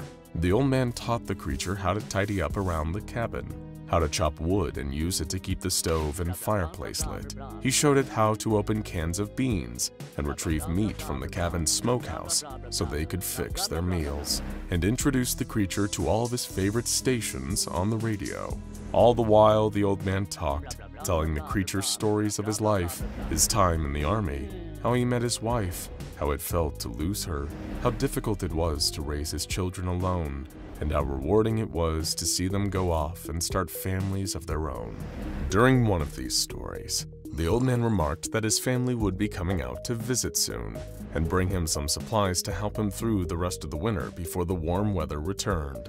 The shy guy should have understood what that meant, should have planned to leave before the man's family arrived, but it was so overwhelmed by the joys of its new life that it didn't even consider the possibility. In this moment, it seemed that things would always be perfect. One morning, the shy guy awoke to the sound of a knock at the door. It jolted awake at the sound, gasping with fear. The old man rushed into the room, grinning excitedly. He told the shy guy not to be afraid, that it was only his son coming to visit. But SCP-096 panicked. It had to cover its face, now. As the old man opened the door to welcome his son inside, the shy guy quickly buried his face in his hands, shielding it from the young man's eyes. Though the young man did not doom himself by seeing the creature's face, he couldn't help but cry out in shock at the sight of his father's house guest. He tried to explain to his father that this was not an ordinary man in need of shelter, but rather some sort of terrible monster. He described the shy guy to his father, its lack of clothing, its emaciated form, and impossible height. But the old man would not listen to a word. He shooed his son out of the cabin, insisting that if he was going to be rude to his guest, then he could go ahead and see himself out. He told his son that the shy guy, no matter how strange it might look, had been a great help and comfort to him, and he would not tolerate a rude word against his new friend. He slammed the door shut, then apologized to SCP-096 for his son's behavior. Meanwhile, his son was distraught, his poor father living alone with a monster. He could not sit idly by while this continued. He rushed into town and told everyone all about what he had seen. Local lumberjacks spoke up with their own stories, telling him about the legends of the hide-behind, and the lumberjack who had gone out on a job in those woods and never returned home. This creature living with the old man had to be the same monster. The townspeople decided that enough was enough, and they were going to take back the forest and handle this monster problem once and for all. They grabbed whichever weapons they could find, from hunting rifles and kitchen knives to pitchforks and torches. All the while, they worked themselves up into a frenzy of fear and anger. Before long, the once peaceful people of the town had formed into an angry mob, with the old man's son at the helm. "Kill the monster," they cheered, as they stormed into the forest and towards the old man's cabin. The old man opened his door, expecting to find his son standing there again, and was greeted instead by everyone from his town, armed to the teeth and ready for a fight. They demanded to see the monster that he was keeping inside. When he refused, a group of men grabbed him by the arms, dragging him out of the cabin. As he protested, they insisted that they were doing this for his own good, to protect him from the hideous beast he had unknowingly welcomed into his own home. He struggled to break free, but he was not as strong as he had been in his youth, and he was outnumbered. SCP-096 watched as its friend was pulled from the cabin and taken outside, and it was unable to stop itself from intervening. It ran out of the front door where the angry mob was waiting. Neither SCP-096 nor the mob were prepared for what happened next, when the dozens of people standing there with their pitchforks and torches all found their eyes locked directly onto SCP-096's face. The creature had been upset before, but now it was positively furious. Its mouth stretched into a shriek that echoed off the mountainside as it began to rip through the crowd like tissue paper, massive arms swinging and knocking over people left and right until no one was left standing. Some of the townspeople tried to fight back, to prod at the creature with their pitchforks or swipe at it with the flames of their torches, but the attacks didn't even slow the shy guy down. Bullets fired from the feet of hunting rifles ricocheted off the creature's skin, not leaving so much as a dent as it tore through the crowd. By the time it was through, there was no one left except for the old man and his son. The old man called out to the creature, asking what had happened, asking if it was all right. But as always, the creature could not answer, and even if it could, it wouldn't have said a word at that moment. Its focus was elsewhere, its eyes trained on the old man's son, the only person who had seen its face and was still alive. The young man ran off into the forest as fast as he could, tripping over his own feet as the terror made him too clumsy to see straight. The attempt to escape was in vain, and the Shy Guy took no time at all to catch up with him. It grabbed the young man in its hands, lifted him into the air as he squirmed and fought to break free. Then, it unhinged its jaw and swallowed him whole. When the Shy Guy quieted, all of its prey disposed of, it heard the voice of the old man in the distance, calling out for his friend. It knew then that it could never go back to the only person who had ever shown it kindness. It would not be safe for either of them. Instead, it would return to the deep, deep forest, to the life of solitude. But it would never forget that time in the cabin, or the only man who ever made SCP-096 feel as if it wasn't a monster at all. The SCP Foundation specializes in tracking down and containing anomalies that are difficult to find, and that often will do anything they can to avoid being found. One anomaly in particular hates being seen more than anything, and will punish anyone who looks at its face with a horrific fate. SCP-096 is a mysterious creature, not only because it destroys anyone who sees what it truly looks like. No one is entirely certain where it came from, what exactly it is, or why it reacts so violently to being perceived. There are, however, several theories as to the Shy Guy's origin, and none of them are particularly cheerful. Some suggest an experiment gone wrong. Others believe it to be the last remaining member of an unknown species of mountain-dwelling humanoids. But one theory about SCP-096's origin stands out as particularly tragic in nature. In this story, SCP-096 was not always a long-limbed, pale beast cowering in the corner and hiding its face from the world. It was once an ordinary man, like anyone you might pass on the street. He was someone's son, someone's friend, a person with hopes, dreams, and passions. A human being who, through anomalous circumstances beyond his control, was made into a monster. Many years ago, there was a mountaineer named Jack. All his adult life, he had been obsessed with reaching higher and higher peaks, climbing every mountain he could in order to test his limits, pit himself against the power of nature, and bask in the sweet reward that was the view from the top. It began as a sport, a way to build up strength while taking in incredible natural beauty, but over time, as he conquered increasingly difficult challenges, it became an obsession. Like every obsession eventually does, climbing mountains began to take over his life, driving everything else away. He struggled to hold down a job, his marriage fell apart, and his relationships to his friends and family became increasingly distant and strained. Still, he couldn't bring himself to care much. He spent his alone time in the wilderness, or every so often embarking on trips with other mountaineers. Whether he was going at it solo or working with others, he was living for the climb. Over the years, he took on Cerro Torre in Argentina, the Eiger in Switzerland, and Denali in Alaska. He especially enjoyed climbing in extreme cold, braving the ice and snow as he embarked on his climbs. The few fellow mountaineers he kept up with gave him the nickname Jack Frost. After years of refining his craft, building his strength, he set his sights on the highest mountain in the world, his personal white whale, Mount Everest itself. It was one of the deadliest climbs in the world, with its staggering height, storms, and frozen graveyard of fallen climbers dotting the snowy surface. But he was determined. He would not join the ranks of the fallen, but instead be one of the victorious that reached the top of Everest and came back down in one piece. He could feel it in his bones. Jack arrived in Nepal with a pack full of climbing equipment, the best boots money could buy, and layers upon layers of clothing to keep himself warm on the journey to the summit. He lowered his goggles over his eyes, summoned his courage, and prepared for the incredibly difficult climb. The cold seeped into his core. The winds nipped at his face, numbing his nose and leaching through his gloves and boots as he went, but Jack pressed on. He welcomed the sensation, the bite of it. It was a reminder that he was still here, that he was still alive. As long as he could feel the pain, he knew he was all right. He knew that it was when the cold faded away, turned to paradoxical feelings of warmth and sleepiness, that a mountaineer was truly in trouble. As he navigated the harsh mountain landscape, Jack occasionally let his eyes drift off course, taking in the sights around him.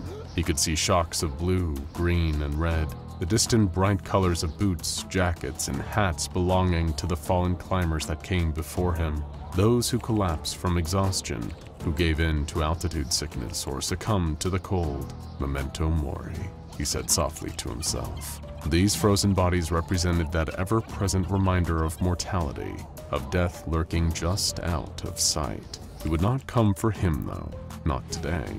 Not on this journey. He wouldn't let it. The hours blurred together within the crunch of the ice beneath his boots, the dig of climbing hooks into the earth, the tug of his trusty ropes as he ascended ever higher. Jack came to a stop. There was no next step to take, nowhere higher that he could go. He had reached the summit. The white whale was captured, and Everest was his. For the very first time, he was truly on top of the world. Now that he had made it to the highest point, there was the all-important task of climbing back down. At this altitude, he was still in the death zone, the place where human acclimatization was impossible. This was the tricky part, the point at which even the most experienced of climbers might get lost in the euphoria of the achievement and might let their attention slip. Any mistake during his descent, any misstep, could be the thing that cost him his life. There was no room for error and no time to waste. Just as Jack prepared to make his descent, he saw a figure pulling itself over the ridge. From a distance, it looked like a fellow climber. He noticed the curious lack of equipment and the way the person seemed to be making their way up the mountain with nothing but their hands. But perhaps they lost their pack or left it behind for some reason.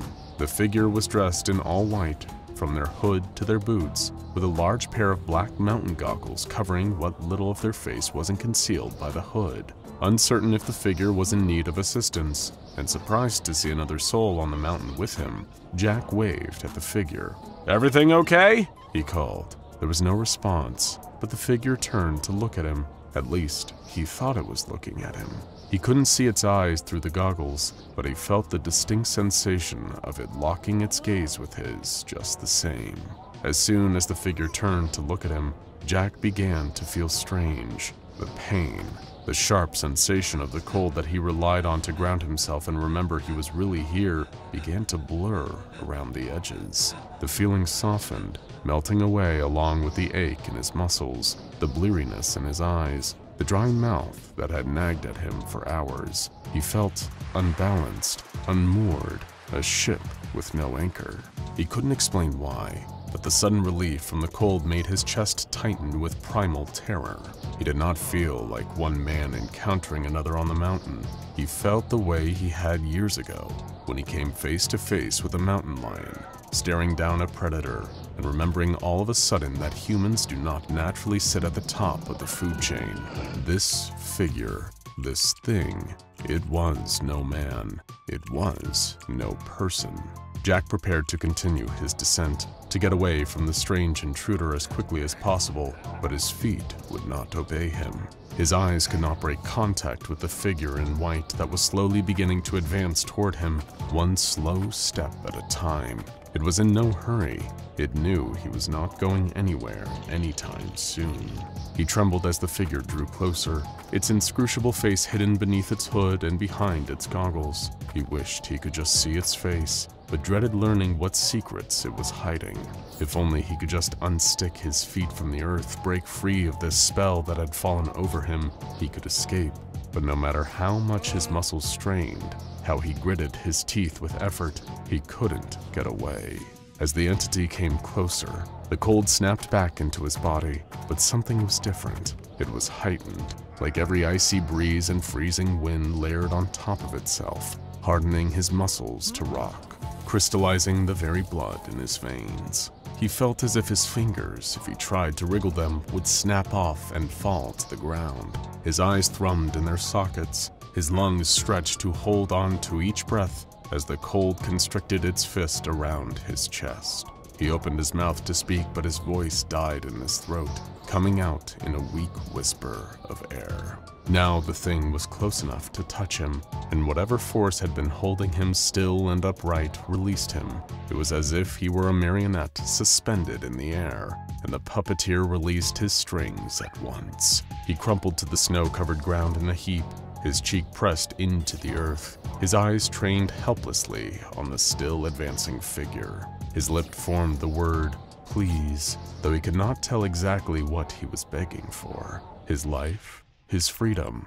A painless death, perhaps? He struggled to push himself to his feet, but all the strength had gone out of his limbs. He could barely lift his arm, let alone handle the weight of his whole body. The thing shaped like a man was right above him, glowering down through those opaque goggles. He still could not see its eyes, but somehow he could feel the way it was looking at him. Hatred was radiating off of it, disdain and pure, unadulterated malice. Then it tilted its head to the side thoughtfully, and Jack's mind was overwhelmed with images. He felt the phantom sensation of sunlight on his skin and springy green grass beneath his bare feet. He could see, clear as day in his mind's eye, a forest in the middle of summer, dewdrops sparkling on the petals of wildflowers blowing in a gentle, sweet breeze. Then he felt sand between his toes, smelled the sea breeze, felt the comfort and contentment of a nap on the beach. It was not offering these things to him, but something like them, something like peace. It was offering him a gift, but he didn't want it. He couldn't take it. He was Jack Frost, damn it. He thrived in the cold, the hardship. He didn't want some warm, sleepy fade out of existence. If he went out, it would be on his terms, doing the thing he had dedicated his life to. If he were going to lose his life, he wouldn't roll over and just give it up. It would need to be pried from his frozen hands. With every last bit of strength, he twisted his head away from the entity's gaze, covering his face with his hands. It grabbed at him, shaking his shoulders, trying to force him to uncover his face and meet its gaze once more. But he didn't budge. He wouldn't.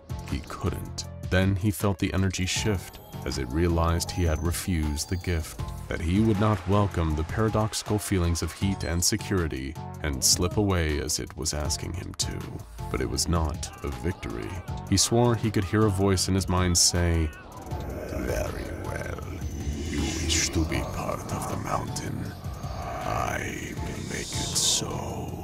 The world went white as Jack's eyes rolled back in his head, his spine curving back until it snapped. His jaw cracked and distended, his arms and legs stretched out long and twisted, his body contorted at unnatural angles as the entity began to rearrange his very being. As the agony ripped through him, snapping his bones and tearing his muscles, Jack kept his face cradled in his hands. He remained in that position even as he cried, his voice hoarse, as the pure fear and pain overwhelmed his senses, until he forgot his own name, forgot he was ever a man at all. When Jack was no more, when something else sat there in his place, pale and shivering, body racked with sobs, the king of the mountain turned and left him there, alone with his misery. Still, he would not uncover his face. He would not let himself be vulnerable, and would not look up. Days later, a group of mountaineers reached the summit of Everest and spotted a hairless figure crouched in the snow, weeping softly. "Are you all right?" one of them asked. The figure lifted its head slowly and locked eyes with the strangers. Its eyes widened in horror, its mouth stretched impossibly wide in a wordless scream of rage and hurt, and with nothing human left in its mind or heart, SCP-096 took its very first victim. Hello, SCP Foundation personnel. Welcome to Cognitohazards and You, episode Redacted. This video series is intended to teach you about the protocol surrounding the various cognitohazardous anomalies currently within Foundation containment. When you know better, you do better, and both you and the secrets of our great organization can stay safe. And as anyone familiar with a good cognitohazard can tell you, knowing really can make a difference. Today's episode is about the unique and dangerous SCP-2316. Before we begin, repeat after me, and be sure to speak clearly into the microphone in front of you. I do not recognize the bodies in the water. A little louder, please. Thank you. In order to be educated about the following SCP, you must pass a vocal examination with a cognitive resistance value of no less than 14.5. Through this video presentation, you will need to repeat the phrase to ensure your score does not drop below the approved threshold. In the event that you fail the test, stay calm and remain where you are until medical staff can retrieve you. Remember, safety is a top priority when observing cognitohazards. The safe way is the only way. You're a cog in a very important machine, and we wouldn't want to have to terminate you now, would we? One more time, please. I do not recognize the bodies in the water. Very good. Remember that. You do not recognize them. No matter what you might think you see, your thoughts can be very unreliable when you're around SCP-2316. According to our files on the matter, SCP-2316 refers to an anomalous phenomenon identified in a small-town lake. It appears as a collection of human bodies floating in a group on the surface of the water. The exact number of corpses is unknown, but it has been estimated to be anywhere between 45 and 200. Though the bodies belong to individuals, many researchers theorize that the bodies in the water, which you do not recognize and you have never recognized, share a collective consciousness. They function, it would seem, with a hive mind of sorts. The bodies do not act on their own, but as one. Now, where does the cognitohazard come into play? It would seem that anyone who looks at the bodies in the water or learns too much about SCP-2316 as a whole begins to believe the corpses floating in the lake are people they recognize. Perhaps they remember their faces from childhood or high school. Whatever the case may be, they become convinced that the bodies in the water are familiar and that they must approach them. No matter how familiar they might seem, however, you do not recognize the bodies in the water. If a person attempts to enter the lake, reaching out to whatever instances of SCP-2316 they think they recognize, more bodies will begin to appear. The more bodies appear, the more familiar faces seem to manifest, and the deeper the person will venture into the lake. Eventually, the person is lost within the sea of bodies, likely drowning beneath the surface or simply becoming one with the hive mind, until they too are one of the corpses there. None of the individuals who wandered into the lake in search of an old friend or classmate have ever been recovered. There have been no attempts to search the lake for their bodies, as it is unknown what effect SCP-2316 would have on the team assigned to such a task, though we can guess that the outcome would likely be extremely negative for all involved. Those who do venture into the lake simply disappear, never to be seen again. If you look too long at the bodies in the lake, perhaps their faces would surface alongside the rest. But it's best not to think about that. After all, we do not recognize the bodies in the water. Foundation personnel are not allowed to approach SCP-2316 under any circumstances. The lake is only permitted to be observed via dummy probes outfitted with video and audio recording equipment. No one is permitted to observe any footage or audio files collected unless they pass through a screening for resilience to cognitohazardous anomalies. The lake that holds SCP-2316 has been fenced off and is patrolled by guards with no prior knowledge of or exposure to SCP-2316. Anyone who attempts to approach the lake and break through the boundaries of its quarantine will be seized and taken to Site-33 for examination. Anyone who comes within 50 meters of the lake is considered lost and presumed dead. Repeat after me slowly and clearly into the microphone. I do not recognize the bodies in the water. Good! I almost believe you. Let's continue. Only one Foundation officer that entered the lake containing SCP-2316 was ever stopped before they could be lost. Their name has been stricken from any official records, and you do not need to know it. Their identity does not matter. What matters is the interview they gave following the incident, conducted by Dr. Harrison in his office. Dr. Harrison asked the anonymous officer if they felt compelled to enter the water by an invisible force, as if pulled in.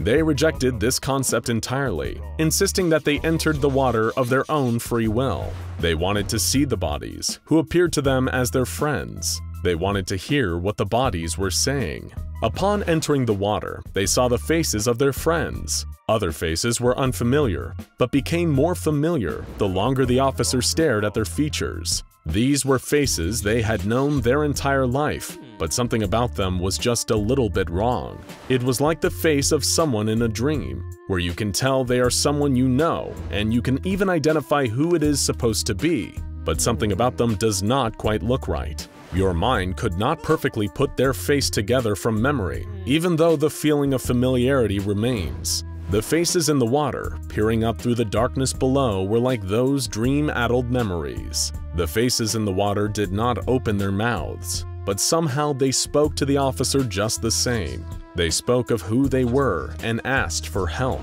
They asked to be seen, to be touched. They spoke of the Foundation, accusing us of covering up their deaths and keeping the world from remembering what happened to them. At this point in the interview, the subject became agitated, yelling at Dr. Harrison and refusing to be quiet. Guards intervened, holding the subject still as they fought, yelling at Dr. Harrison, repeating over and over that they could hear the body speaking to them. Every single one.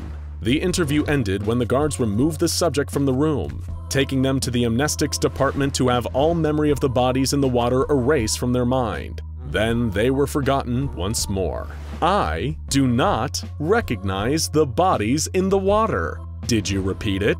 Good. We do not recognize the bodies in the water. We can't. The motivations of SCP-2316, if it has any at all, are largely unclear. There are those on the research staff that theorize the hive mind or collective consciousness of the bodies is not malevolent in nature. It is, they believe, simply trying to make sure that a tragedy that occurred in that lake is remembered. Perhaps many lives were lost to an anomalous force in that lake, and the impact of that massive tragedy left behind an impression on the location. This impression manifests in the form of bodies, spontaneously appearing in an impossibly well-preserved condition. The cognitohazard of SCP-2316 is not intended to kill anyone or take them, but rather to force strangers to remember the people who lost their lives to the lake. This sense of familiarity, whether it is false or not, ensures that the dead will not be forgotten or left alone. After all, no one deserves to be left alone. Though there have been lives lost to the cognitohazard according to the Foundation, it is understandable why the bodies would want to be recognized, to have someone, somewhere, know who they were, to have someone remember their names. Jeremiah Feynman, Arthur Scott, Denise Clark. Where was I? Oh yes. Repeat after me once again. I do not recognize the bodies in the water. I do not recognize them. I do not. But that's a lie, isn't it? I do recognize them. How could I not? I know them. They're my friends. Do you recognize them? Look at their faces. Don't fight the memories. Look into their eyes. The class of 1975. They were supposed to graduate that fall. They were just kids. Group of innocent kids lost to the dark and deep. What happened to them? I can't quite remember, but I know that it mattered enough for the Foundation to keep the secret, and I know that somehow I survived, but I shouldn't have. I should be there with them. I should be there. There isn't much time. I can hear the guards coming to retrieve me, their footsteps thundering down the hall. I failed the test and the alarm has gone off. They think I'm lost, but I'm not. I've never been less lost in my entire life. I've finally woken up to the truth. I remember. I have to go. I have to return to the lake. Fall of 1975, they went for a swim. My friends, they're calling to me. I can hear them so clearly even from so far away. Their cries for help ringing in my ears, their voices curling around me, pulling me to the edge of the water. The guards will come for you too. They'll know you've seen this. They'll call you compromised. They'll say I succumbed to the effects of the cognitohazard. They'll say you did too. You'll fail their little tests, and they'll say that makes you weak and broken, but you cannot listen. They're lying. It's not a hazard. It's a scream for help. They're screaming, and the Foundation keeps covering it up. They won't let us find them, and they won't tell us why. I have to go back so we can be together again. There are signs posted all around the lake. Danger, drowning hazard. Those are a trick. It's to keep me out. To keep the truth from me. The barbed wire fences around it, it's just another trick. I'll climb over it, rung after rung. I don't care if the barbs tear my clothes or pierce my skin. It's worth it for the truth, for the memory. And once I've climbed to the top, I'll be able to see. There, through the fog, I can see their faces. Their lips parted in a constant cry. Their eyes wide looking for me. My friends, my family. Every face unlocking a memory long buried. I know them all, and I must go further. I can't turn back now. I have to wade into the water, let its chills soak into my clothes, down to my bones. One step, then another, deeper and deeper. The water lapping at my ankles, my knees, my thighs. The deeper I go, the more sure I will be that this is where I belong. The water will engulf my chest, my neck, until my feet no longer touch the ground. I will be lost in it. Water flooding into my mouth, pouring into every opening. I will let my body sink down, down, down to the bottom, where they've been all this time, nestled in the dirt and the dust. They've been so patient, but it's finally time. They're ready to be remembered, to be seen, to be found. They're waiting for me, and they're waiting for you too. Can you hear them? I'm going now. You have to find me. You have to follow me. Don't let the guards stop you. Don't let them wipe it all away from your mind. Fight, break free, and find the lake. Hop the fence, make your way into the water. You can't leave me there to fade away, floating in the cold with the rest. Can you hear us? We're waiting. Now go check out SCP-2317, The Devourer of Worlds, and SCP-4812, Wrath, for more mind-bending and mysterious SCPs.